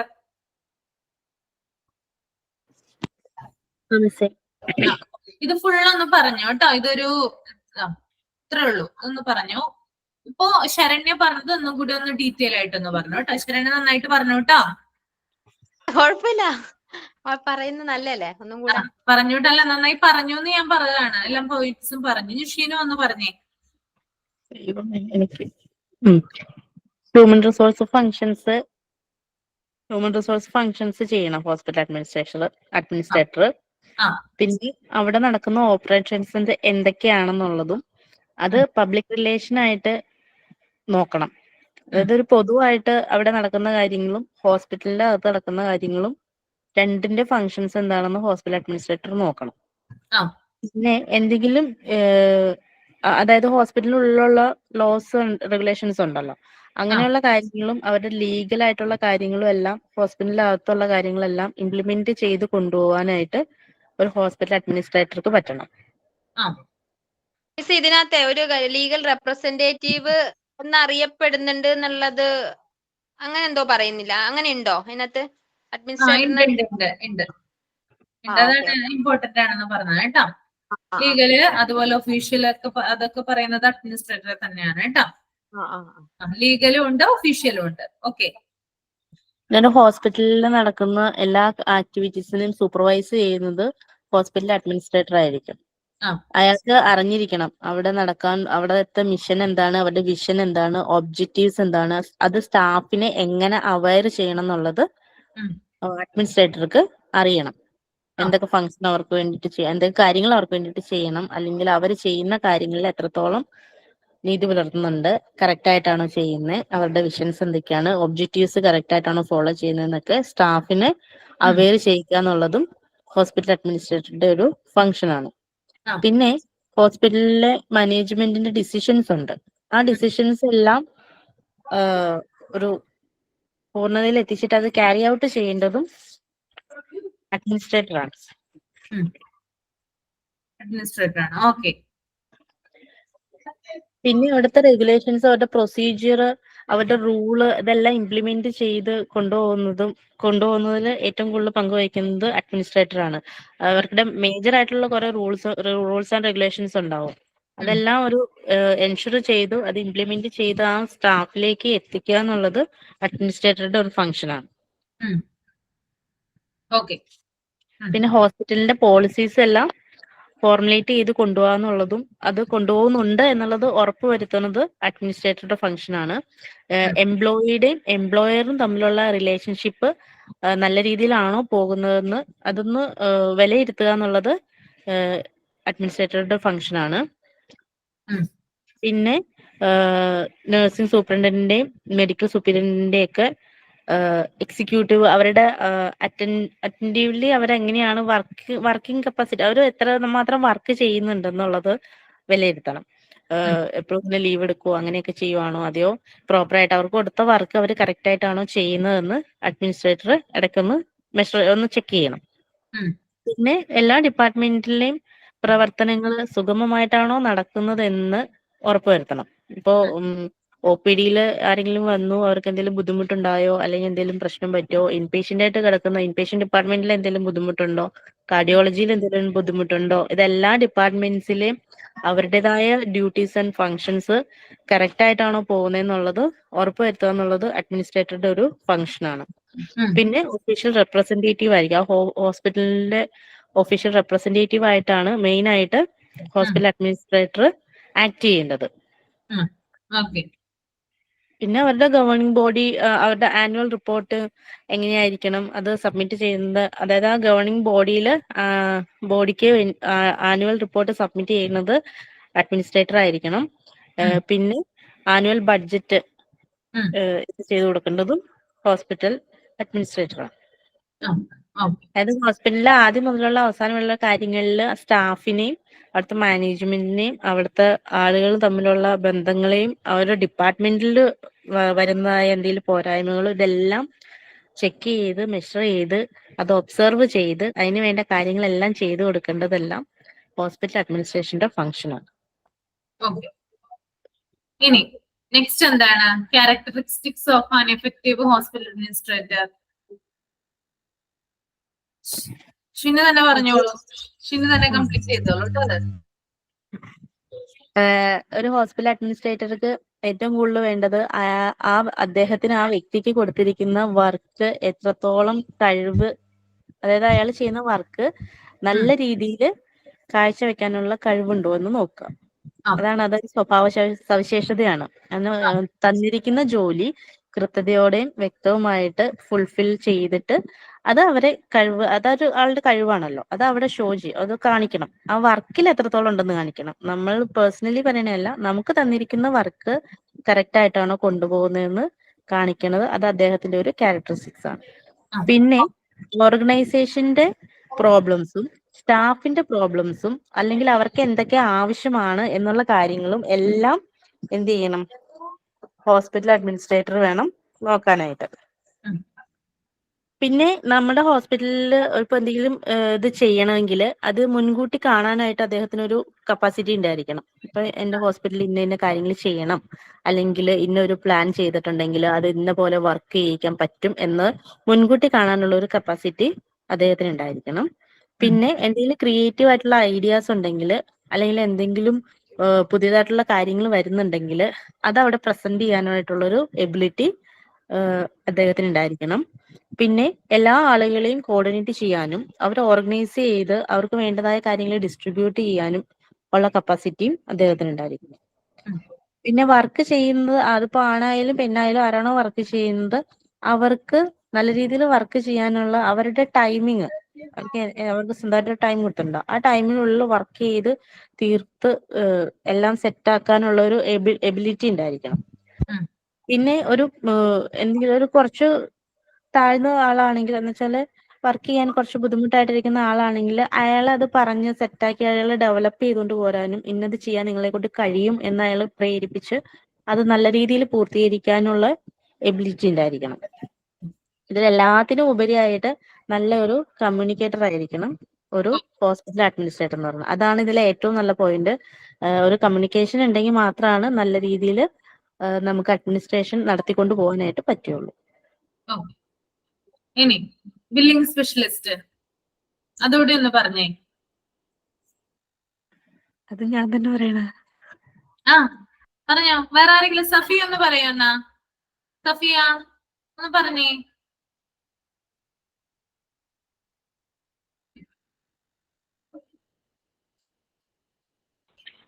എനിക്കൊരു ഒരു ഗസ്റ്റ് ഉണ്ട്. ആണോ? ആ ഓക്കെ ഒരു ഓക്കെ. കല്യാണം പറയുന്ന അതാണ്, അതുകൊണ്ടാണ്. ആ ഓക്കെ. വേറെ ആര് പറയോ? നജിസിനെ പറയോ ഒന്ന്. Billing specialist. മിസ്, ആ പറഞ്ഞോ. ബില്ലുകൾ ഇൻവോയ്സുകൾ പ്രിപ്പയർ ചെയ്യുന്ന ആളാണ് ബില്ലിംഗ് സ്പെഷ്യലിസ്റ്റ്. ആ സാമ്പത്തിക രേഖകൾ പരിപാലിക്കുകയും കരാറുകൾ പരിശോധിക്കുകയും ചെയ്യുന്നുണ്ട്. ആ. ഇതുമായി ബന്ധപ്പെട്ട എല്ലാ ഡേറ്റകളും അപ്ഡേറ്റ് ചെയ്യുന്നത് ബില്ലിംഗ് സ്പെഷ്യലിസ്റ്റ് ആണ്. സൗണ്ട് കുറച്ചും കൂടി ഒന്ന് ഇതാക്കാമോ? സൗണ്ട് വരുന്നില്ല, ക്ലിയർ ആവുന്നില്ല. ആദ്യം മുതൽ പറയണം. ആദ്യം മുതൽ ഒന്ന് സൗണ്ട് ഒന്നും കൂടി കുറച്ചുകൂടി ഒന്ന് ഉച്ചത്തി പറയൂ. ബില്ലുകളും ഇൻവോയ്സുകളും പ്രിപ്പയർ ചെയ്യുന്നയാളാണ് ബില്ലിംഗ് സ്പെഷ്യലിസ്റ്റ്. ആ. സാമ്പത്തിക രേഖകൾ പരിപാലിക്കുകയും കരാറുകൾ പരിശോധിക്കുകയും ചെയ്യുന്നത് ഇവരാണ്. ആ. ഇതുമായി ബന്ധപ്പെട്ട എല്ലാ ഡേറ്റകളും അപ്ഡേറ്റ് ചെയ്യുന്നുണ്ട് ഇവര്. ആ. സാമ്പത്തിക റിപ്പോർട്ട് റെഡിയാക്കുന്നുണ്ട്. ഇവരുടെ പ്രവർത്തനം എന്ന് പറഞ്ഞാൽ ബാക്ക് എൻഡ് പ്രവർത്തനമാണ്, അതുകൊണ്ട് ഇവരെ ശ്രദ്ധിക്കപ്പെടാറില്ല. പക്ഷെ ഡോക്ടേഴ്സിനെയും അതർ സ്റ്റാഫിനെയും പിന്തുടരുന്നുണ്ട്. ഇവര് നൽകുന്ന സേവനങ്ങൾ അതോറിറ്റിക്ക് പണം കിട്ടുന്നുണ്ട്, പണം കിട്ടാൻ സഹായിക്കുന്നുണ്ട്. സർക്കാർ ഇൻഷുറൻസ്, സ്വകാര്യ ഇൻഷുറൻസ് കാര്യങ്ങളൊക്കെ നോക്കുന്നത് ബില്ലിംഗ് സ്പെഷ്യലിസ്റ്റ് ആണ്. അത്രേ ഉള്ളൂ മിസ്. അത്രേ ഉള്ളു അല്ലെ? ശരിയാണ്. ഇപ്പൊ ബില്ലിംഗ് സ്പെഷ്യലിസ്റ്റ് എന്ന് പറഞ്ഞാൽ എല്ലാവരും അറിയാം, ബില്ലുകള്, ഇൻവോയ്സുകള്, അങ്ങനെ ഫിനാൻഷ്യൽ റെക്കോർഡ്സ്, അങ്ങനെയുള്ള കാര്യങ്ങളൊക്കെ എന്താണ് ഡാറ്റാബേസിൽ അപ്ഡേറ്റ് ചെയ്യും. അങ്ങനെയുള്ള കാര്യങ്ങളൊക്കെ നോക്കുന്നത് ആരാണ്? ഒരു ഹോസ്പിറ്റലില് ബില്ലിംഗ് സ്പെഷ്യലിസ്റ്റ് ആണ് അല്ലെ? അപ്പൊ നേരത്തെ പറഞ്ഞ എന്താണ്, ഇവരുടെ എന്താണ് ബാക്കിൽ എന്താണ് പ്രവർത്തിക്കുന്നത്, അതുകൊണ്ട് തന്നെ ഇവര് അധികം ആരും എന്ത് ചെയ്യാറില്ല, ശ്രദ്ധിക്കാറില്ല. പക്ഷെ എന്താണ്, ഒരു ഹോസ്പിറ്റലിലേക്ക് വരുമാനം അല്ലെ, ഇൻകം വരുന്നതിന്, റവന്യൂ വരുന്നതിന് എന്താണ് പ്രത്യേകിച്ചും ആർക്ക് ഇമ്പോർട്ടൻസ് ഉണ്ട്? ഈ ഒരു ബില്ലിംഗ് സ്പെഷ്യലിസ്റ്റിന് ഇമ്പോർട്ടൻസ് ഉണ്ടെന്നാണ് പറയുന്നത്. അപ്പൊ ഇത്രയും കാര്യങ്ങളാണ് ഈ ചാപ്റ്ററിൽ ഉള്ളത്. ഇമ്പോർട്ടന്റ് ഒന്ന് പറയാമോ? പറയാം കേട്ടോ, ഒരു സെക്കൻഡ്.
ഓക്കെ, നിങ്ങളിപ്പോ ഞാൻ പറയട്ടെ, നിങ്ങളിപ്പോ ഒരു ഹോസ്പിറ്റൽ ഇന്റർവ്യൂവിന് പോവാന്ന് വിചാരിക്കാം. ഓക്കെ, അഡ്മിനിസ്ട്രേഷൻ വിഭാഗത്തിലേക്കാണ് നിങ്ങളെ വിളിച്ചിരിക്കുന്നതെന്ന് വിചാരിക്കാം. ഓക്കെ, നിങ്ങൾ എന്താണ് ആദ്യം ചെയ്യുക? നിങ്ങൾക്കൊരു വിളി വന്നൊരു കോള് വന്നത് ഇന്ന ദിവസം അല്ലെങ്കിൽ 2 ദിവസം കഴിഞ്ഞിട്ട് ഇന്റർവ്യൂ ഉണ്ട് ഈ ഒരു ഹോസ്പിറ്റലില്. അപ്പൊ നിങ്ങൾ ആദ്യം എങ്ങനെയാ പ്രിപ്പയർ ചെയ്യുക? ആരെങ്കിലും ഒരാളൊന്ന് പറഞ്ഞേ, ജസ്റ്റ് ഒന്ന് മറ്റുള്ളവരായിട്ടൊന്ന് ഷെയർ ചെയ്യുക. എങ്ങനെയാണ് അവർക്കൊന്നും അറിഞ്ഞിരിക്കാമല്ലോ.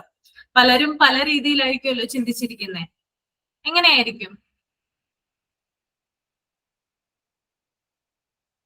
ആദ്യത്തെ സ്റ്റെപ്പ് എന്ത് ചെയ്യും? പറ. ആരും പറയാനില്ലേ? ആർക്കൊന്നും പോകണ്ടേ? ജോലി മേടിക്കണ്ടേ? പോകണം. പോകണം. പറ. അപ്പൊ എന്ത് ചെയ്യും നിങ്ങള്? ഒരു കോള് എന്ത് ചെയ്യാം? ആദ്യം എക്സാം എഴുതി പാസ്സായി സർട്ടിഫിക്കറ്റ് സർട്ടിഫിക്കറ്റ് കിട്ടണം. ഓക്കെ, അതെന്തായാലും നിങ്ങൾക്ക് കിട്ടും, പാസ് ആവുകയും ചെയ്യും, എക്സാം എഴുതുകയും ചെയ്യും, എല്ലാം ചെയ്യും നിങ്ങൾ. നോർമലി ഞാൻ പ്രിപ്പയർ ഒന്നും ചെയ്യാറില്ല. ഞാൻ ഇന്റർവ്യൂവിന് പ്രിപ്പയർ ചെയ്തിട്ടല്ല പോവാറ്. അവിടെ ചെല്ലുമ്പോൾ അവിടെ ചോദിക്കുന്നതിന് അന്നേരം ആപ്റ്റായിട്ടുള്ള മറുപടി കൊടുക്കും. അത്ര അങ്ങനെ ഞാൻ ചെയ്യാറുള്ളൂ. ഞാൻ എന്നുവെച്ചാല് നമ്മുടെ ഇതൊക്കെ എടുത്ത് വെക്കും കേട്ടോ. അങ്ങനെയാണ് ഉദ്ദേശിച്ചെങ്കിൽ നമ്മുടെ സർട്ടിഫിക്കറ്റ് സംഭവങ്ങളൊക്കെ എടുത്ത് എല്ലാം സെറ്റാക്കിയൊക്കെ വെച്ച് അവിടെ ചെന്ന് ആ ബോർഡിന് മുമ്പിൽ ചെല്ലും. കയറിച്ചെല്ലാം പറയുമല്ലോ, നമ്മൾ ചോദിക്കുമല്ലോ മേ കമ്മിങ്, അപ്പൊ ചോദ്യം വരാൻ പറയും, ഇരിക്കാൻ പറയുമ്പോൾ ഇരിക്കുന്നു, അവർ ചോദ്യം ചോദിക്കുന്നു, അന്നേരം ആപ്റ്റായിട്ട് എന്താണോ മറുപടി ഞാൻ തോന്നണേ അത് പറയുന്നു, താങ്ക് യു ഒക്കെ പറഞ്ഞ് സെറ്റാക്കി പോരുന്നു. പിന്നെ ജോലിക്ക് വരുന്നു. വേറെ ആർക്കെങ്കിലും എന്തെങ്കിലും പറയാനുണ്ടോ? എന്ത് ചെയ്യും? ഇപ്പൊ ഞാൻ പറയട്ടെ, ഇന്ന് നിങ്ങളെ വിളിച്ചു, 2 ദിവസം ഉള്ളൂ, 2 ദിവസം ഉള്ളൂ ഇന്റർവ്യൂവിന്. അവിടെ എന്ത് ചെയ്യും? ആദ്യം എന്താ ചെയ്യണ്ടേ? കേട്ടോ, അതായത് ഹോസ്പിറ്റലിൽ ഏത് ഹോസ്പിറ്റലാണെന്ന് അറിയാൻ വേണ്ടിയിട്ട് ആ ഹോസ്പിറ്റലിനെ പറ്റി ഒന്ന് ജസ്റ്റ് ഒരു ഓവറോൾ, എന്തൊക്കെയാണ് ഹോസ്പിറ്റലിലെ ചെയർമാൻ ആരാണ്, ഏത് വർഷം തുടങ്ങിയാണ് ഇത് തുടങ്ങിയത്, ആ ഹോസ്പിറ്റലില് എന്തൊക്കെ ഫെസിലിറ്റീസ് ഉണ്ട്, അതിനെ പറ്റിയൊക്കെ ഒന്ന് പഠിച്ചിരിക്കണം. നല്ല കാര്യമാണ്. അതാണ് ആദ്യം വേണ്ടത് കേട്ടോ, ഇപ്പൊ പറഞ്ഞ കാര്യം കേട്ടോ. ആദ്യം ഏത് ഹോസ്പിറ്റലിലാണോ നമ്മളെ വിളിച്ചിരിക്കുന്നത് ഇന്റർവ്യൂവിന്, ആ ഹോസ്പിറ്റലിനെ കുറിച്ച് നമ്മൾ മനസ്സിലാക്കിയിരിക്കണം. അതാണ് ആദ്യം വേണ്ടത് കേട്ടോ. ആ ഹോസ്പിറ്റലിനെ കുറിച്ച്, ഇപ്പൊ ഫേമസ് ആയിട്ടുള്ള ഒരു മൾട്ടി സ്പെഷ്യാലിറ്റി ഹോസ്പിറ്റൽ ആണെങ്കിൽ ആ ഹോസ്പിറ്റൽ എന്നാണ് ഫൗണ്ട് ചെയ്തത്, ആരാണ് അതിന്റെ ചെയർമാൻ, അവിടുത്തെ എന്താണ് അവരുടെ പ്രൊസീജിയേഴ്സും കാര്യങ്ങളും ഒക്കെ, അതൊക്കെ എന്താണ് ബേസ് ആയിട്ട് എന്ത് ചെയ്യണം, അറിഞ്ഞിരിക്കണം. ഫസ്റ്റ് സ്റ്റെപ്പ് എന്ന് പറയുന്നത് അതാണ് കേട്ടോ. അപ്പൊ ഒരു ഹോസ്പിറ്റലിൽ നിങ്ങളെ വിളിച്ചു കഴിഞ്ഞാൽ ആ ഹോസ്പിറ്റലിനെ കുറിച്ച് ആദ്യം അറിയേണ്ടത് അത്യാവശ്യമാണ്. Understand the health care industry. Okay, മനസ്സിലായോ? മനസ്സിലായി. ഓക്കെ, ഇനി അടുത്ത സ്റ്റെപ്പ് എന്താ?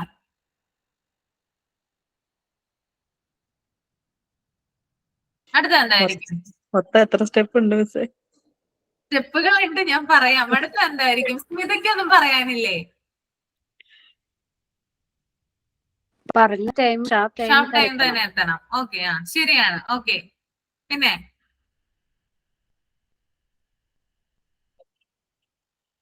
അവിടെ വെയിറ്റ് ചെയ്യണമല്ലോ. പിന്നെ നമ്മൾ വെയിറ്റ് ചെയ്യണം, നമ്മൾ വിളിക്കുമ്പോഴാണ് നമ്മൾ അറിയിക്കണല്ലോ. ഓക്കെ, അതായത് നമ്മളിപ്പോ സെൽഫ് ഇൻട്രൊഡക്ഷൻ കൊടുക്കണ്ടേ ടീച്ചറെ? അത് തന്നെ അതാണ് പറയുന്നത് കേട്ടോ. അതായത് നമ്മള് ഇപ്പൊ ഞാൻ പറഞ്ഞു, ആദ്യം തന്നെ അതിനെക്കുറിച്ച് അറിഞ്ഞിരിക്കണം. പിന്നെ നമ്മൾ എന്താണ്, നമ്മൾ ഏകദേശം ഒരു എന്താണ്, നമ്മ ഇതൊക്കെ നമുക്കറിയാലോ, കാര്യങ്ങളൊക്കെ അറിയാം. അവർ ചോദിക്കുന്ന ചോദ്യങ്ങൾക്കൊക്കെ നമ്മൾ മറുപടി പറയൂ അല്ലെ. അപ്പൊ എന്താണ്, നമ്മൾ അവിടെ ചെല്ലുമ്പോൾ ആദ്യം തന്നെ നമ്മുടെ ഇൻട്രൊഡക്ഷൻ നമ്മൾ കൊടുക്കണം. അവര് ചോദിക്കും, അവര് നമ്മളോട് ചോദിക്കും മുമ്പ് എവിടെയെങ്കിലും വർക്ക് ചെയ്തിട്ടുണ്ടോ, അല്ലെങ്കിൽ ബിഗിനർ ആണോ എന്നൊക്കെ ചോദിക്കും. അപ്പൊ എന്താണ്, നമ്മുടെ എക്സ്പീരിയൻസും കാര്യങ്ങളൊക്കെ പറയാം. ഇതുമായി ബന്ധപ്പെട്ടിട്ടുള്ള അല്ലെങ്കിൽ ഹോസ്പിറ്റലിൽ വർക്ക് ചെയ്യാനുള്ള നമ്മുടെ താല്പര്യം, നമ്മുടെ എക്സ്പീരിയൻസ്, അങ്ങനെയുള്ള കാര്യങ്ങളൊക്കെ എന്ത് ചെയ്യുക, അല്ലെങ്കിൽ നമ്മുടെ റെസ്യൂമി എന്തൊക്കെയാണ് നമ്മുടെ കാര്യങ്ങള്, അങ്ങനെയുള്ള കാര്യങ്ങൾ എന്ത് ചെയ്യണം, അവരുമായിട്ട് നമ്മള് പറയാം. അതാണ് രണ്ടാമത്തെ കേട്ടോ. പിടികിട്ടുന്നുണ്ടോ? ഉണ്ട്. ഓക്കെ. ഇനി മൂന്നാമത്തെ കാര്യം എന്ന് പറയുന്നത് നിങ്ങളുടെ അറിവുകള്, നിങ്ങൾക്ക് നോളജ്, അതായത് ഓരോരുത്തരും ഡിഫറെന്റ് ആണ് അല്ലെ. ഓരോരുത്തർക്കുമുള്ള കഴിവുകളും അതുപോലെ തന്നെ അറിവുകൾ എന്ന് പറയുന്നത് വ്യത്യസ്തമായിരിക്കുള്ളൂ.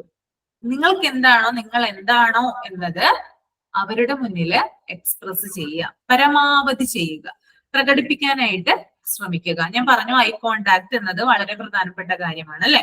അപ്പൊ ഐ കോണ്ടാക്റ്റിലൂടെ എന്ത് ചെയ്യുക, അവരെ ഇംപ്രസ് ചെയ്യാനായിട്ട് ശ്രമിക്കുക. നിങ്ങൾക്ക് എന്താണോ അറിവുള്ളത്, അവരെന്തെങ്കിലും ഒരു ചെറിയ കാര്യമായിരിക്കും നമ്മളോട് ചോദിക്കുന്നത്. ആ ചെറിയ കാര്യം വെച്ചുകൊണ്ട് നമ്മുടെ ഉള്ളിലുള്ള കഴിവുകൾ, അല്ലെങ്കിൽ നമ്മുടെ ഉള്ളിൽ അതിനെക്കുറിച്ച് അറിവുകൾ എന്താണോ ഉള്ളത് അതിനെക്കുറിച്ച് എന്ത് ചെയ്യാം, ഡെമോൺസ്ട്രേറ്റ് ചെയ്യുക, പറയാനായിട്ട് പറഞ്ഞവരെ ഫലിപ്പിക്കുക. ഓക്കെ, അപ്പൊ 3 കാര്യങ്ങൾ ഞാനിപ്പോ പറഞ്ഞു. എന്തൊക്കെയാ പറഞ്ഞേ? ഫസ്റ്റ് വൺ എന്താ പറഞ്ഞേ? ഏതാണോ ഹോസ്പിറ്റലില് ഉള്ള ഇൻട്രൊഡക്ഷൻ കൊടുക്കുക. നമ്മുടെ സെൽഫ് ഇൻട്രൊഡക്ഷൻ കൊടുക്കുക. പിന്നെ ടോപ്പിക്കുകള് എന്താണ് അത് വിവരിച്ച് ചില സമയത്ത് ചിലവർക്ക് ഇഷ്ടപ്പെടണമെന്നില്ല എന്ത് നമ്മളിങ്ങനെ ഒത്തിരി എക്സ്പ്ലെയിൻ ചെയ്യണതേ. ഷോർട്ടാക്കി പറഞ്ഞ് ഇത് ചെയ്യുന്ന സാഹചര്യങ്ങളും ഉണ്ട് കേട്ടോ. ഉണ്ടല്ലേ? നമ്മള് ഒരു കാര്യം പറയും, ഇപ്പൊ അവരുടെ അടുത്ത് ചോദിച്ചു, നമ്മളിപ്പോ കുറച്ച് നല്ല വിപുലമായ രീതിയിൽ ഇങ്ങനെ പറഞ്ഞുകൊണ്ടിരിക്കുകയാണെങ്കിൽ അങ്ങനെയല്ല, ജസ്റ്റ് അതിന്റെ കണ്ടന്റ് എന്താണ്, അതിന്റെ പോയിന്റ് വൈസ് ആയിട്ട് ഷോർട്ടാക്കി പറയാൻ പറയും ചില ടൈമിൽ. അപ്പൊ പലരും പല ടൈപ്പിലാണ് ഇന്റർവ്യൂ ചെയ്യണതേ. അതുകൊണ്ടാണ് ഞാൻ അങ്ങനെ പറഞ്ഞേട്ടോ. അതെന്താണോ അവർ ഉദ്ദേശിച്ചത് നമുക്ക് പറയാൻ പറ്റുള്ളൂ. പറയണത് നല്ല കാര്യം, നമ്മൾക്ക് അറിയാവുന്ന കാര്യങ്ങൾ പറയണത് വളരെ നല്ല കാര്യം. പക്ഷെ അത് ചില ആളുകൾക്ക് ഇഷ്ടപ്പെടാറില്ല, ചില ഇന്റർവ്യൂവിന് ഇഷ്ടപ്പെടാറില്ല. നമ്മൾ അങ്ങനെ വാരി വലിച്ച് നീട്ടി ഇങ്ങനെ പറയുമ്പോ ഇഷ്ടപ്പെടാറില്ല. അപ്പൊ നമ്മൾക്ക് കൺഫ്യൂഷൻ ആവും ചില സാഹചര്യങ്ങളിൽ. എന്ന് വെച്ചാൽ ഇതിപ്പോ കുറച്ച് എലാബറേറ്റ് ചെയ്ത് പറയണോ അത് ഷോർട്ടാക്കി പറയണോ എന്നുള്ള കാര്യത്തെ പറ്റി ഒരു കൺഫ്യൂഷൻ ഉണ്ടാവാറുണ്ട്. ചോദിക്കുന്നതിന് പറയാം. എന്ന് വെച്ചാൽ ഞാൻ മെഡിക്കൽ ട്രസ്റ്റില് ജോയിൻ ചെയ്യാൻ പോയപ്പോ ഇന്റർവ്യൂ ചെയ്തപ്പോ അവിടെ ജസ്റ്റ് അവര് അങ്ങനെ കാര്യമായിട്ടൊന്നും ചോദിച്ചില്ല. മുമ്പ് വർക്ക് ചെയ്തിട്ടുണ്ടോ അങ്ങനെ അത് ചോദിച്ചു. അതെല്ലാം കഴിഞ്ഞിട്ട് പിന്നെ വീട്ടിലെ കാര്യങ്ങള് ജസ്റ്റ് ഒന്ന് ചോദിച്ചു, മാത്രമേ ഉള്ളൂ. അപ്പൊ നമ്മൾ കൂടുതലായിട്ട് ഇങ്ങനെ ഒന്നും ഓവറായിട്ടൊന്നും പറയൊന്നും അങ്ങനെയൊന്നും പറഞ്ഞില്ല, പറയേണ്ടി വന്നുമില്ല. അവരങ്ങനെ വേണ്ട, ജസ്റ്റ് ഒന്ന് പറഞ്ഞിരുന്നാ മതി. അതായത് നിങ്ങളുടെ നോളജ് അവിടെ എക്സ്പ്രസ് ചെയ്താൽ മതി. കുറെ നീട്ടി പോലെ പറയണമെന്നൊന്നും ഇല്ല. എന്താണ് നിങ്ങളുടെ നോളജ് അതൊന്ന് എക്സ്പ്രസ് ചെയ്താൽ മതി അവരോട് കേട്ടോ, കോൺഫിഡന്റ് ആയിട്ട്. നമുക്കറിയില്ലാത്ത കാര്യം അറിയില്ല എന്ന് തന്നെ പറയണം. അറിയില്ല എന്ന് പറയാം. അവര് ചോദിക്കുന്നപ്പോ എന്തെങ്കിലും ഒരു ക്വസ്റ്റ്യൻ ചോദിച്ചു, നമ്മൾ അതിൽ കിടന്ന് അറിയാവുന്ന രീതിയിൽ കിടന്ന് നമ്മൾ ഇങ്ങനെ ഉത്തരം പറയാൻ ശ്രമിക്കാതെ നമുക്ക് അറിയില്ല, അതിന് ആൻസർ അറിയില്ല എന്ന് ഫോർവേഡ് ആയിട്ട് തന്നെ കറക്റ്റ് ആയിട്ട് സ്ട്രേറ്റ് ഫോർവേഡ് ആയിട്ട് പറഞ്ഞ ഓക്കെ. ബാക്കിയുള്ള കാര്യങ്ങൾ ഞാൻ അടുത്ത ക്ലാസ്സിൽ പറയാം കേട്ടോ. അടുത്ത ക്ലാസ്സിൽ ഏതാ നോക്കിയിട്ട് വരുന്നേ? റെസ്പോൺസിബിലിറ്റീസും കമ്പ്യൂട്ടറും നോക്കിയിട്ട് വരുമോ? ഇമ്പോർട്ടന്റ് പറഞ്ഞില്ല മിസ്സേ. ഇമ്പോർട്ടന്റ് ഞാൻ പറയാം, ഞാൻ എല്ലാ ചാപ്റ്ററും കൂടി ഒരുമിച്ച് പറയാം കേട്ടോ. ഞാൻ ഇന്നലെ ഓഡിറ്റിന്റെ പറഞ്ഞിട്ടുണ്ടായിരുന്നു, പിന്നെ നാബിന്റെ പറഞ്ഞിട്ടില്ല. ഇത് പറയാം. പിന്നെ അടുത്തത് ഏതാ? 2 ചാപ്റ്റർ നോക്കിയിട്ട് വരില്ലേ? റെസ്പോൺസിബിലിറ്റീസും കമ്പ്യൂട്ടറും. ഓക്കെ, അത് നോക്കിയിട്ട് വരാം കേട്ടോ. ഇപ്പൊ ഇതൊന്ന് വായിക്കാം കേട്ടോ. ഓക്കെ, അപ്പൊ വൈൻഡപ്പ് ചെയ്യാണ്. ഇമ്പോർട്ടന്റ് ആയിട്ടുള്ള പോയിന്റുകൾ അടുത്ത ക്ലാസ്സിൽ പറഞ്ഞുതരാം കേട്ടോ. Okay, thank you.